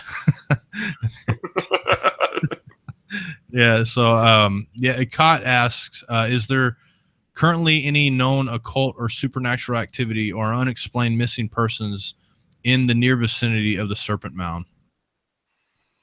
Who would have the best answer for that would be Russ Dizdar. He's a specialist. He's a cult crime specialist. And I mean, he's really the one who can crunch the numbers on that stuff. There on Ohio too, right? Do what? Yeah, isn't he from there in Ohio as well? Yeah, he's from there in Ohio. Man, you talk about, we've spent some time with him at his home. You just have to have an incredible mantle and anointing to see the things that this man has seen. The FBI, the CIA, they all consult him when it comes to SRA, satanic ritual abuse, and occult crimes. He has helped to rescue SRA victims. He helps, with deprogramming them. And I mean, we were at his house a few months ago, and he just gets a random picture, and it's a kid in a cage, and he's like, we've got to find this kid. He's somewhere around. I wouldn't know, but Russ Dizdar would be the one to ask. I would defer to his expertise on any type of statistics of missing persons around Serpent Mound. I wouldn't be surprised. And I would say too, if you can't get a hold of Russ Dizdar, Thomas Dunn and Jared Cressman are friends of Russ Dizdar, and they've worked a few of these things with him. They're easier to access than Russ Dizdar, because I know a lot of people have tried to contact him and can't get a hold of him. But if you contact Thomas Dunn and Jared Cressman, which we'll probably have on the show here for too long, they did a documentary called Detestable about satanic ritual abuse. They would probably know those stats as well, if you can't get a hold of Dizdar. And so, I don't know if you're familiar with them or not, but they're friends. They're friends of his. Yeah, they're friends of his. So Cott asks another question here. is there any oral tradition explaining what happened to the giant civilization? You already discussed that. You answered that question, I believe. But if you want to go ahead and answer it one more time for people that may not have been here. Yeah, the general consensus across the oral traditions of tribes, First Nations tribes that have stories of giants, also have the same story that of great flood or a great water came, and that the Creator had sent. In a lot of the stories, it was after the people prayed for some sort of deliverance, get salvation from these giant tribes that were sadistic. They were ritually cannibalistic, delved into the occult, and in almost all the accounts, it was a flood that came and wiped out the giants in their villages. There you go. You get here to make sure I get all the questions. They keep flying in from all angles here. So another question: is there oral tradition relating the giants of old with the current sightings of the Ohio grassman or Sasquatch of today? The Sasquatches, I believe that in all the native stories, the different tribes' names for Sasquatch translates into like man eater or it's always something that's not good. Definitely not a benevolent thing. I think that the increase of the sightings that are taking place, especially like the one that was sought, I don't know if it's been declared authentic or a hoax or not. There was a white one that was filmed. That also ties into native prophecy, end time prophecy. But as far as the Sasquatches themselves, in some stories they're a result of the star people and human beings. But in like among the Lakota, I think his name's Joseph Flying By. In their oral tradition, the Sasquatches came from, as a result, there used to be a reptilian being that's able to transform its shape. So I definitely think that there's a connection and there's a tie in, and the stories yet to unfold on that. As I'm still collecting stories from the oral tradition of native tribes, but I'm pointing toward there's being a definite connection between the star people and the Sasquatches. Another question was from Raymond, and he was asking if you could show the artifact, the spearhead that you have. I know you've showed it on one of your shows, on our shows before. I think the last one you came on, you showed it to us. But if you have it nearby, can you show it? If not, it's okay. Mm-hmm. Yeah, I'd have to go downstairs to get it. Okay. Don't worry about it. If you want to check back, I believe the last show that we did I can't remember. If you want to go get it, you can. It's up to you. I just can't Go ahead and talk, and I'll go grab it real quick. Okay. Yeah, and I'll go on to the next question real quick. I'm gonna wait till he gets back. I'm gonna let him answer these questions. You guys don't want to hear from me tonight. You want to hear from Joseph Riverwind, and Jake's over there sick, chilling in the corner there. What's up, Jake? Surviving. I'm survivor. Surviving's better than nothing, I guess. Yeah. Better survive than nothing. But anyways, yeah, it's interesting about we did a show on the Nephilim. I can't remember the show we did with Joseph Riverwind where he brought out the spearhead. But we've done several with Chief Riverwind, and we're excited about it. But I know that it's interesting when you talk about these traditions relating to giants of old with the current sightings of a grassman and Sasquatch. The video I showed earlier, the guy, the Hunaman god Hunaman, that was a half ape, half human type giant. He was the leader of a civilization of forest dwellers, and he was basically underling of a god, small g, and one of the sons of the gods. And so he had a whole group of what they called forest dwellers, and they all looked like him ape-wise. He was one of the bigger ones. But it's interesting how that might relate as well to the Sasquatch. Anyways, it kind of makes me wonder if Nephilim looked ape-like. I'm sure they had the elongated skulls, but their facial features, I'm wondering, what when you grow to that extent and your just body grows and grows and grows, they had some probably pretty ugly mugs. I'm guessing these giant tribes were probably the ugliest, you don't even want to look at them type people, so yeah, no wonder the natives didn't want to hang out with them. probably eat them anyway. So yeah, do you have the artifact? Mm-hmm. All right, let's see it. All right, so here's the point or the tip of it. And this thing's 15 pounds. It's actually more like around 24 pounds, 24 to 26 pounds. It's got a fine hammered edge. I don't know if you can see that it's like copper, bronze, and it is very long with a taper at the end. Pounds. You never know that it's 20 pounds by looking at it but it's very dense. It is. It's very dense, very thick. It's copper, not stone. So, right. Interesting. And I've got the exact measurements written down. I don't remember off the top of my head, but it is. Where are the markings on it that show that it's Middle Eastern? Oh well, it wasn't markings. What we did was, and it pained me to do this, but I had to take and cut off a little piece off the end here, and so that we actually sent a piece of the lance itself to be analyzed. And they analyzed it at the lab. They analyzed the metal itself, and the metal all came back Middle Eastern, Turkey, Judea area. Wow. Yeah. And what's this doing in the Great Lakes region? Especially with, the native people up there didn't do this type of metalworking. They simply didn't. Interesting. All right. The next question is from Quazonian. I think I got that right. It says, all throughout the scriptures, Satan the tempter is called the serpent, while Christ himself likens himself to the serpent in John 3:12-15. Now, I'm not sure what the question is. It seems more like a statement. Did you have anything to add to that? No, I think that verse in John is a direct reference to the Torah, where it had the snake on the pole. But if they're trying to make some sort of inference, because I know that the Mormons believe that Yeshua and Hasatan are brothers, which that is not biblical. Hasatan the deceiver, Hallel in Hebrew, later named Lucifer, the Greek god of light, is a created being and is not equal or on par with the Messiah. So I don't know what that person. There really was no question in what they were saying, but we just had to make sure that people understand that.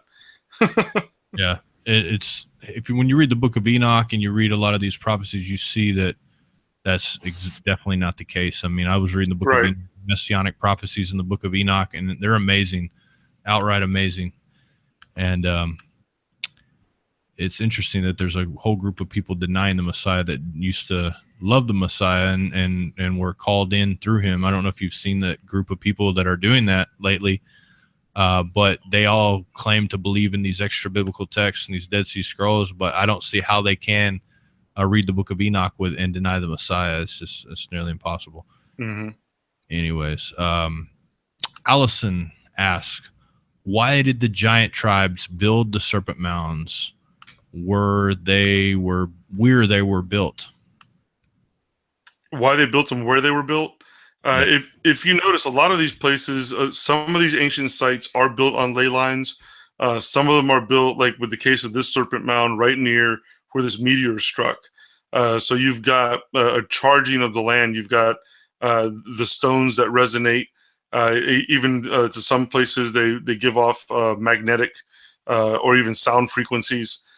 So, are these as a result of these impacts of these ancient sites? I believe that back in the ancient times, people had, whether people or whoever was wandering the earth, giants or whoever, they had a much more heightened sense of connection with the land and with the earth. Even today in modern society, we walk around with shoes on, and we're not grounded. We're not connected to the land that we walk on. And I believe that people were so sensitive back then to areas that, to them, let's say it was a ley line or a place where there was just natural magnetics taking place, and a person that was very sensitive would think, oh, or they may even have a spiritual experience, or think this is something special. This is sacred ground. I feel different here, and then it would be marked, and then from those markings, it would turn into, a sacred place, a place of worship, or or a spiritual religious place. So not only that, but also the alignment of all these places. I have yet to find a mound structure or mound site that doesn't correlate with some sort of star constellation. Whether it's Draco, like with the Serpent Mound, or Orion, or the Pleiades. You typically find those three throughout mound structure astronomy placements.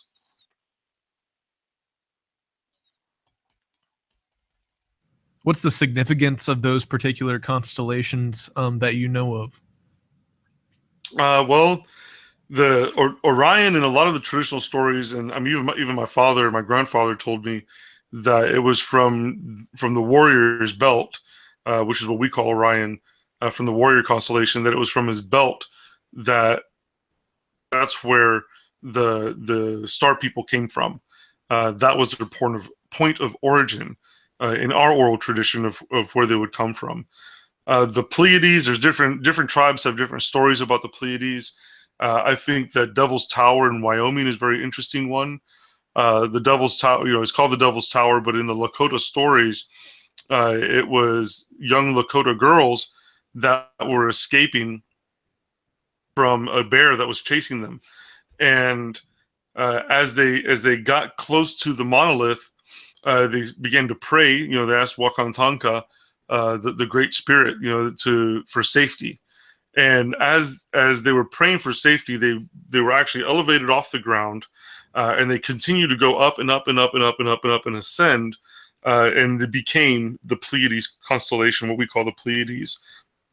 And it's said in the Lakota stories that the reason why you've got the stripes, the markings, down the side of the rock face, is that's where the bear was clawing, trying to get up to reach the girls. Now here's an interesting thought about this Lakota story. So we've got a ancient monolithic site that with that flat surface at the top. You've got the story of the Lakota girls seeking safety, and in their seeking safety, they're teleported, brought up, caught up, whatever you want to call it. In the Lakota story, it says that they ascended up into the sky realm. Now, what's interesting to me about it is they're being chased by a bear. Well, in the native constellations, the bear constellation is also the same as the serpent, the Draco constellation. So, is there a correlation there? I don't know, but I think it's kind of interesting, just through the worldview of the Lakota people, who call the Draco constellation the bear constellation. And yet here we see the story of is it a stargate? Is it a portal? Is it a gateway? Is it a place where the people would go and get whisked up, beamed up into the heavenlies? It sounds like it, just from conjecture and just from hearing these stories. Do we know for sure? No, we don't. But that's another example of the Pleiades constellations being tied in with the oral native tradition. Interesting, because I don't know if you've heard David Carrico's teaching he did on the Pleiades, binding the Pleiades, because the Bible talks about binding the Pleiades, and this is a real important one to Freemasonry as well. When you see the Freemason drawings that have the arches, and then they have inside that arches they have these stars that consider the Pleiades. Inside there they have those 7 stars. And this is really like a huge in the occult and in every major civilization, the Pleiades, and the Bible even speaks of binding the Pleiades. It's interesting, these celestial beings, they call them. Wow, that's really interesting. Yeah, he did a whole thing on it. It's really really amazing the way he put it. I'll have to check it out. That sounds good. Yeah, it is really good. So, anyways, let me find this other question here. We got several more here trying to get through. Let's see. Okay. Jay Cassius asks, and he's over on YouTube. He says, can you ask them what their thoughts are about Nephilim descendants being alive to this day? Can they be saved, or are they bound to turn into demons? Thanks. I think that Nephilim DNA is irredeemable. But you know what? Creator can do whatever he wants, however he wants, whenever he wants. I can speculate all day long on genetics that are still popping up with people. I'm not the righteous judge, so doesn't really matter what I think or say when it comes to, somebody has Nephilim DNA and they try to turn to the Lord. I just don't feel qualified enough to try to answer that question, lest I be taking the seat of the righteous judge. And no way, man, I'm not going there. Somebody's trying to trick you into judging somebody's DNA, but we don't. None of us know our DNA really anyway. And what is the marker for Nephilim DNA? A lot of people want to tie it to Rh negative and all these different things, but we really just don't know. And I believe that if he calls you unto himself, if you have that spirit that wants to actually repent, that's I wouldn't worry about it. If you feel like you feel the need to repent, you feel the need to come to the Father, you feel the need to live a holy life, I would have a hard time believing that you're a Nephilim in any way, shape, or form. Right. So I keep losing track of where we're at here. So we just went with Jay Cassius, and then Valerie asks, has Chief Riverwind ever heard of the Mima Mounds in Washington State? No, I've never been there. Although we will be in Washington State soon for a conference, but next year. But I'm not familiar with those mountains. No. All right. Swindlepart asks, I guess it's not really a question, but I'm going to go ahead and ask it in the form of a question. Is the legend of the 13 crystal skulls that each of it has a spirit of ancient chief who can be summoned, or what? Tell us a little bit more about the 13 crystal skulls. And a lot of people remember that from Indiana Jones. He went on a crusade to basically find these things. And what people don't realize is a lot of the things in Indiana Jones, the movie, come from real things. Oh, yeah. It's amazing when you really actually study the history behind some of the stuff that you see in these movies. But can you explain a little bit more about that? Well, the crystal skulls, they were used by the Mayans and the Incans. I think the Aztecs for a period also have some stories about them. But their purpose was it was like concentrating energies, concentrating psychic abilities, concentrating powers. Like some in the New Age believe that you can take a quartz crystal and amplify your prayers, or increase the resonance of what you're chanting, or the mantra, or the chakra, or whatever. In this case, the skulls themselves, I haven't heard about the summoning of the chiefs of each one of the skulls.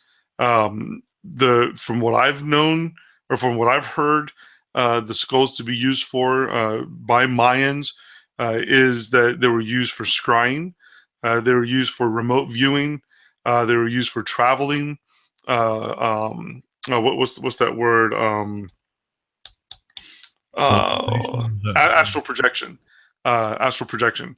So basically, it was used as a tool for these different types of things. Now, it was also considered that it was a tool also for communicating with the gods. Now, when we say communicating with the gods, which gods? Well, if you look at the Mayan Incan pantheon of gods, and you look at the stories of like Tenochtitlan and Teotihuacan, and all these different pyramids structures that were built in Mexico and Central America, all of the stories of the Aztecs, the Mayans, and the Incans, all of the oral traditions are very precise because of their writings as to even the names of the giants that built these mounds. They were overseers, mounds, temple structures that were the ones who were the star people that were the originators of these architectural pieces. And these crystal skulls were used to be able to channel and communicate with those star people. And so that's what it was used for, from what I've been told, what's been passed down to me, and it is kind of unnerving to think of 13 of these things. I doubt that there are 13 originals, because the originals of these skulls, although they do exist, most of them I believe are being held by secret societies somewhere, Illuminati, who knows, New World Order type of people, cult, because there are some crystal skulls that are the original pre-Columbian. We're talking 3,000 to 4,000 year old carvings that we cannot duplicate today. So even though they had this gathering at Serpent Mound with the 13 crystal skulls, whether they're the original ones or not, the energy, the spirit world, what they're conjuring and what they're invoking is very ancient. And regardless of whether it's an old crystal or a new crystal, those gates are being opened into the spiritual realm that don't need to be opened. So I hope that answers that question. I think so. And there's a lot of, in the New Age, they have the crystals is a big deal in the New Age. They use it for the same kind of purposes, and just without a skull, it's just like crystals that they set up for all kinds of weird things. I mean, I've heard of, like, in Kabbalah, I don't know if it's Kabbalah, I can't remember the practice, where they have these things you set up as crystals and they're supposed to chase UFOs away and weird stuff like that. So anyways, I'm going to go on to the next question. Where are we at? Cott asked, it's not about Serpent Mount, but is Dolce located on a ley line? I'm not familiar with that mound. I haven't been to that one, so I wouldn't know. There's so many thousands of mounds in the United States. Yeah. I was just looking at that the other day and thinking, like, I cannot believe how many. And there's so many really amazing things. I think it's in Tennessee. There's thousands of these little, what they call fairy graves, all over the place. And I'm like, what is this? I have to go check this stuff out. So anyways, the next question is from Alec. Does the Serpent Mount have any relations with the Mayan god Quetzalcoatl? And if so, what about Thunderbird? So yes, the Serpent Mound itself in Ohio, if you read some of the earlier, like accounts of descriptions of it from the 1800s, we'll read there anymore. I went, when we were there, I went looking for the remains of what's left of this. But originally, you had the serpent's head. You had the serpent's head, and also two smaller mounds coming out from the side. Now, some people speculated that it was two more heads, but if you look at the typical Central American iconography of Quetzalcoatl, the feathered serpent, you find the same thing, where you've got the head and you've got the feathers coming off of the sides. So I think that this it does have some influence with that Mayan Incan iconography, and I believe that the Mayans and the Incans got that iconography and those beliefs from the Star People. I mean, it's in their writings. Their writings have survived, literally carved in stone. So we were able to read the history according to their own tradition and according to their own writings. So in the Thunderbirds, in the oral tradition, it was the Thunderbirds that were the only beings that could destroy this Lord of Darkness, this Meshubishu, which as serpent as it's called in that region, in the language of that region. And these thunder beings were great spiritual beings. The thunder beings, Thunderbirds, which there is a difference sometimes based on the tribe, because in the Southwest, what the tribe's called the Thunderbirds very much sounds like the description of a pterodactyl. And what the native people on the East Coast and the northeastern tribes called the Thunderbirds or Thunder Beings, were these great spiritual beings, with large wings, that were the only ones that could subdue this feathered serpent, or Lord of the Underworld. All right, the next question is from Alec. What is Chief Riverwind's thoughts on the Devil's Tower in Wyoming? Would it be connected with the portal in the constellation of Pleiades? Oh, we just talked about that. I just talked about the story of the Lakota girls escaping from the bear, and they got to the top of the monolith. Yeah, and they went up into the Pleiades, became the Pleiades. and that whole connection between the Bear constellation also being the same as the Draco constellation. So is there a connection there with this place being a portal? Or it's very, very possible.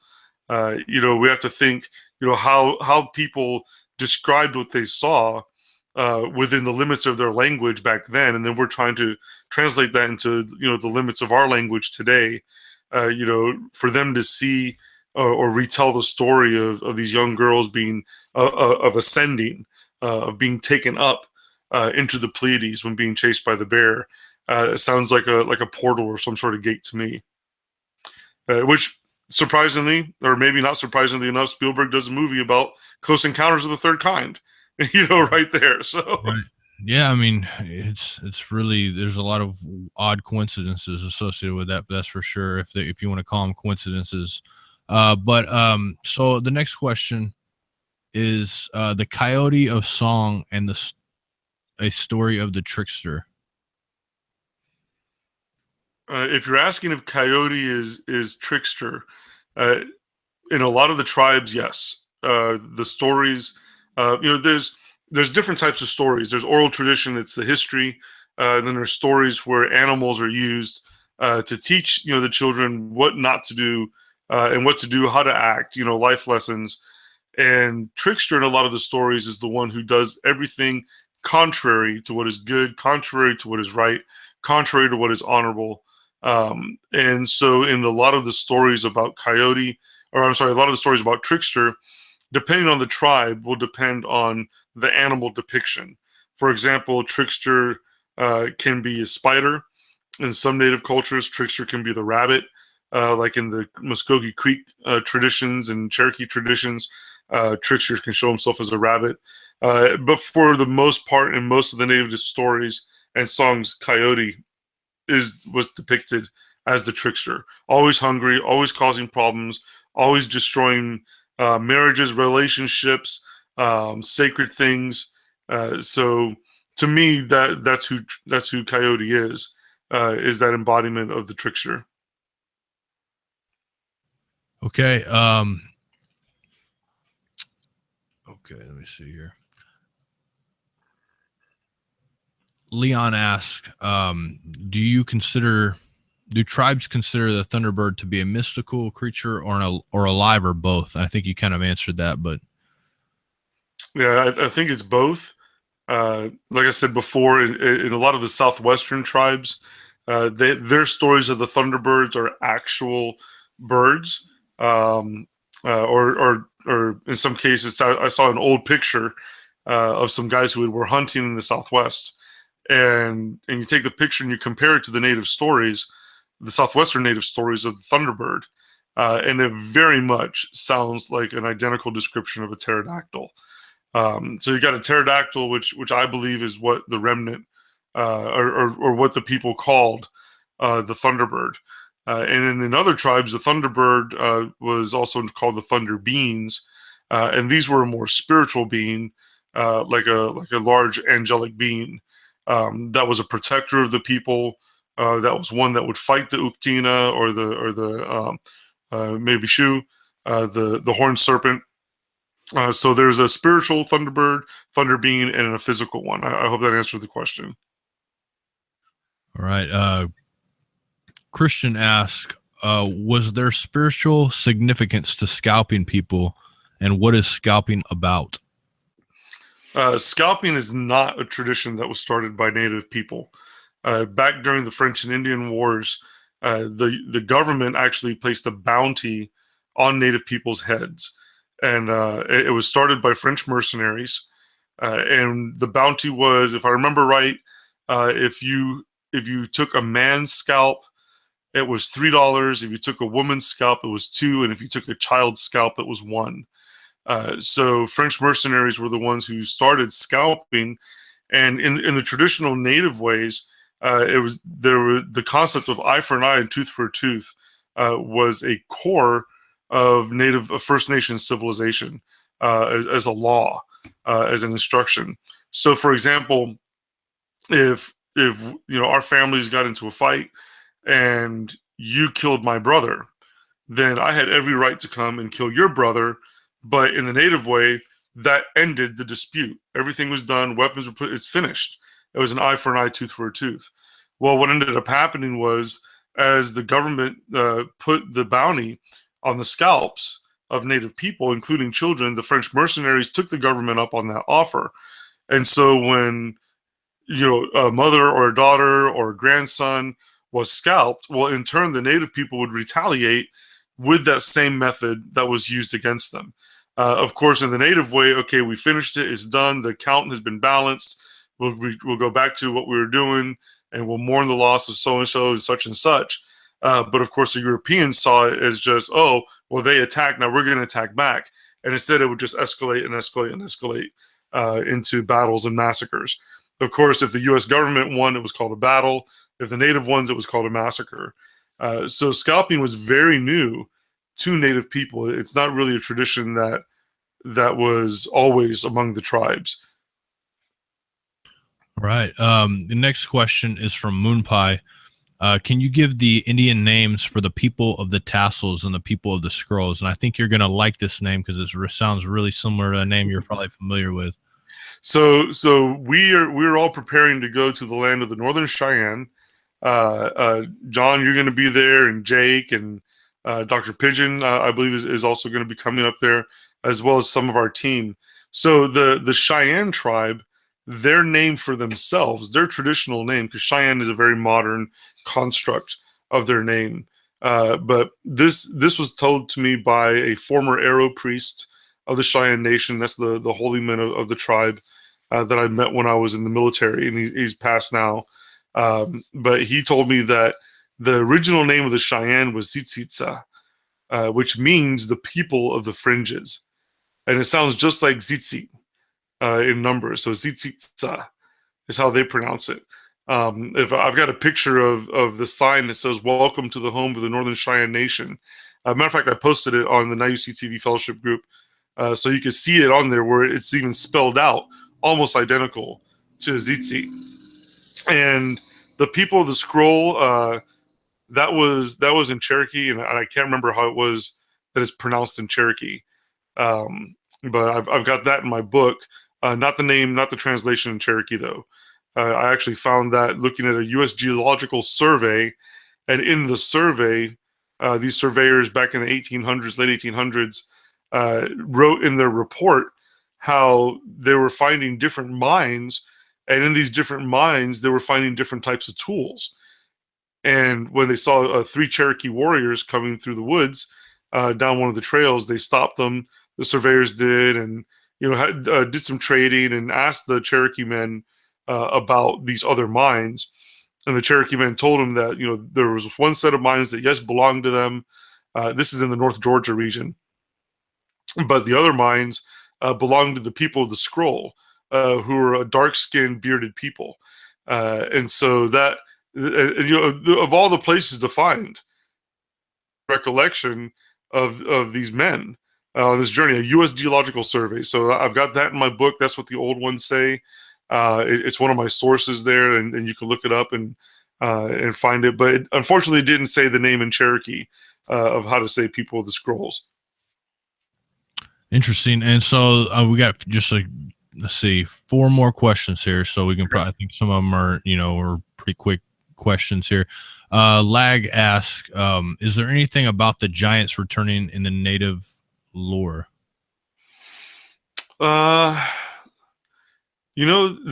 I can think of, no, not that I could think of off the top of my head. There's a lot of end time prophecies that concern the animals and the land and constellations and different things like that. But in none of the stories that I could think of do we have anything about the giants returning. That's a good question, though. Yeah, I never thought of that. I guess unless you want to think of the white Sasquatch as one of the giants returning. That's a right. But yeah, that's interesting. That is a good question. And so the next question is from Gina, and she says, "Are there any stories having to do with O negative blood?" Well, considering that native people didn't really know what O negative meant, Yeah, I don't think that's not a very new, or that's not a very old discovery, I guess. Yeah. So I really wouldn't know how to answer that question. That's just not something that we would know. We wouldn't have known blood types. So sorry. Okay. Cott asks, how does one acquire a map of actual ley lines? I'm not the expert in that. I do have a friend who that's what he's been doing for about 40 years, is mapping out ley lines all across the world, and he travels. I'm just not an expert in that field. I'm sure you could probably ask Rabbi Google, ley line maps and find some researchers that are experts in that. Yeah, there's definitely someone there. And like I mentioned before, Graham Hancock wrote a book and gives a map, an older map that has ley lines and stuff like that on it too. It's a good book if you ever get a chance to get it. I mean, this guy was brilliant, and obviously I'm not in one accord with everything he talks about, but as far as historical purpose and mapping and doing all that, this guy, man, I mean, I've never seen a better scholar on this subject. This book's this thick, but he's got every serpent culture, serpent in the world documented to the T in this book. It's a big book, not an easy read, but if you want to know some stuff, you get that book, Graham Hancock, Fingerprints of the Gods. So sounds good. Yeah, definitely, man. I can't say enough. I can't give enough high marks to the book, even though it's not something you're going to whisk through in a couple hours or in a couple of weeks even. So, but Femi asks, this is the last question, and she says, she says, forgive me if it's been asked, but it has not been asked yet, and it's a pretty good question. I'm trying to get my headphones to work here. Okay, so she said, I'm not familiar with the customs of Native American tribes, but what do you think about the practice of looking for, meditating for, doing a ritual for a purpose of finding a spirit animal? I personally would stick to the word of Yah versus the tradition, but as I said, I know very little about this matter. Please and thank you. That's a really good question. Unfortunately, New Age has really hijacked and twisted a lot of ancient Native traditions and customs for the sake of making a buck, making some money. And one of those is the misconception of Native people doing ceremonies to find a spirit animal or anything to that effect. Native people as a whole, now I'm not speaking for all tribes, but most tribes, their original instructions had to do with taking care of the earth and taking care of the four-legged and the winged and all those things that Creator made. Now that's very different than worshiping what Creator made. It was being caretakers of what Creator made. Who are we to destroy what Creator has made? Romans 1:20 says, I've shown myself to every nation of the earth in things seen and unseen. Therefore, man is without excuse. So even in the things that we saw and what Creator made, and even the things that we couldn't see, the spiritual realm, the wind, that we can't see, but we can see the effect of, we respected that. Now, in New Age circles, this thing has popped up, shamanism, which in many tribes, any type of witchcraft was dealt with very severely. Like the Cherokee punishment in the Cherokee Nation and the tribes, if you got caught doing witchcraft, you were executed publicly. It was something that was illegal. It was an instant punishment of death if you were caught summoning spirits or doing any type of witchcraft. Now, when it comes to animal spirits or animal beings, what our ancestors teach us is that we have things that we can learn from the animals. And even in the book of Job, it says for us to learn from the animals several times. I think it's in Job 7, Job 8. It tells us to learn from what Creator has made, learn from the animals, but we don't worship them.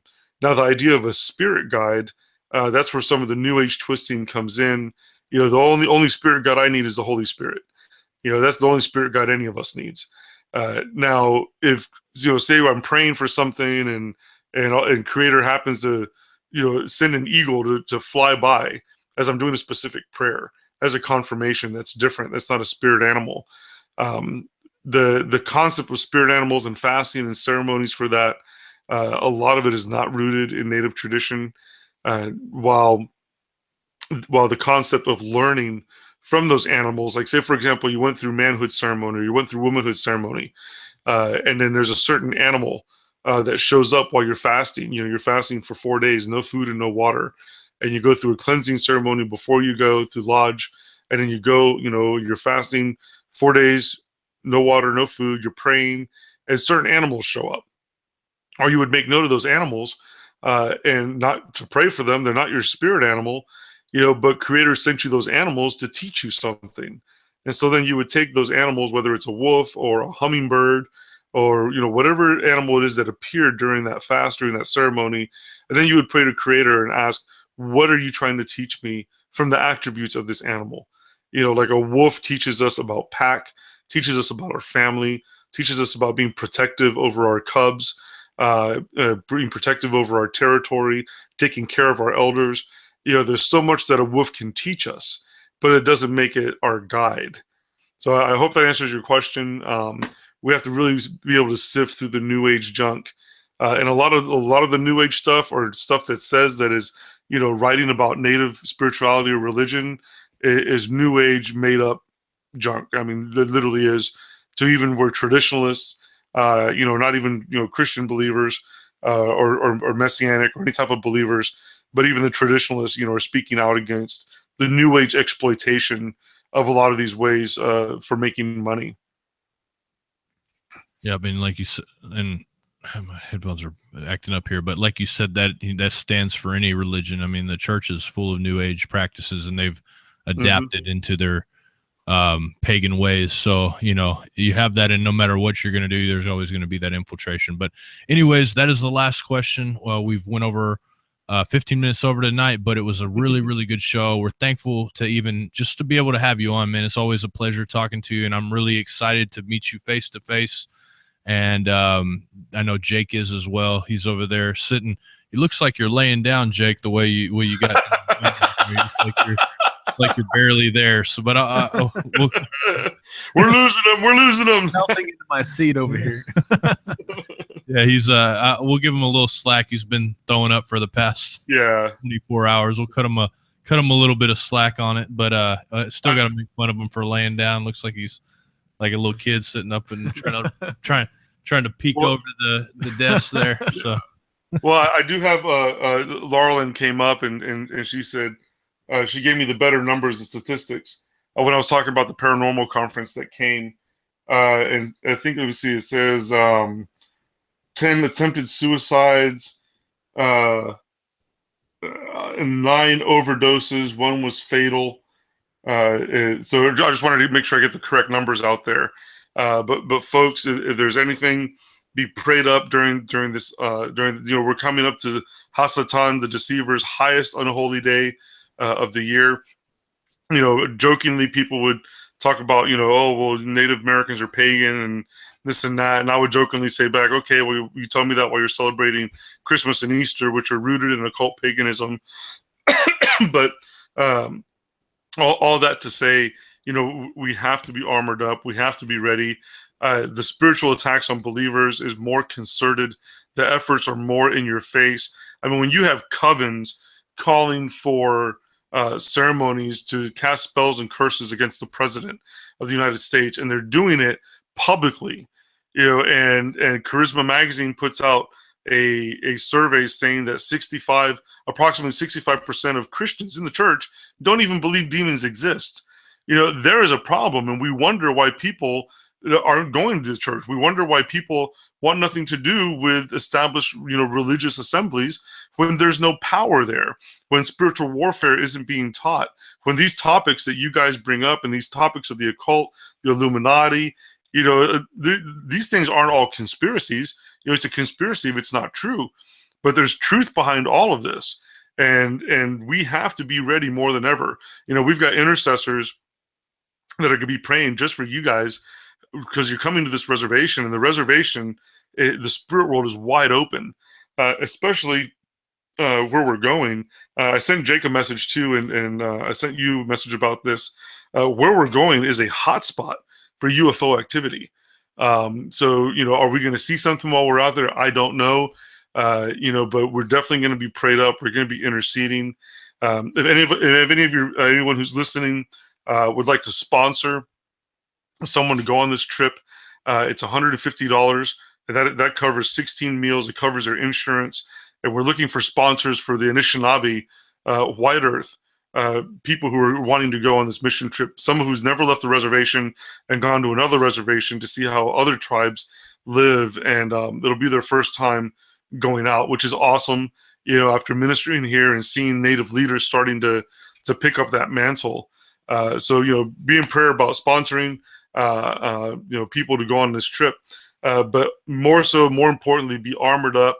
Ask the Ruach HaKodesh, ask the Holy Spirit to, show you things in your home that are possible gateways, movies, books, even, sometimes something that grandma gave you might be something you have to pass through the fire and get rid of. But folks, you are in a war the moment you came to the Messiah, the moment that you accepted Yeshua as your Lord and Savior. You are in the middle of a war. There's a big target that's put on your back, and you'd have to learn how to war in the Spirit against these things. It's a very, very real war.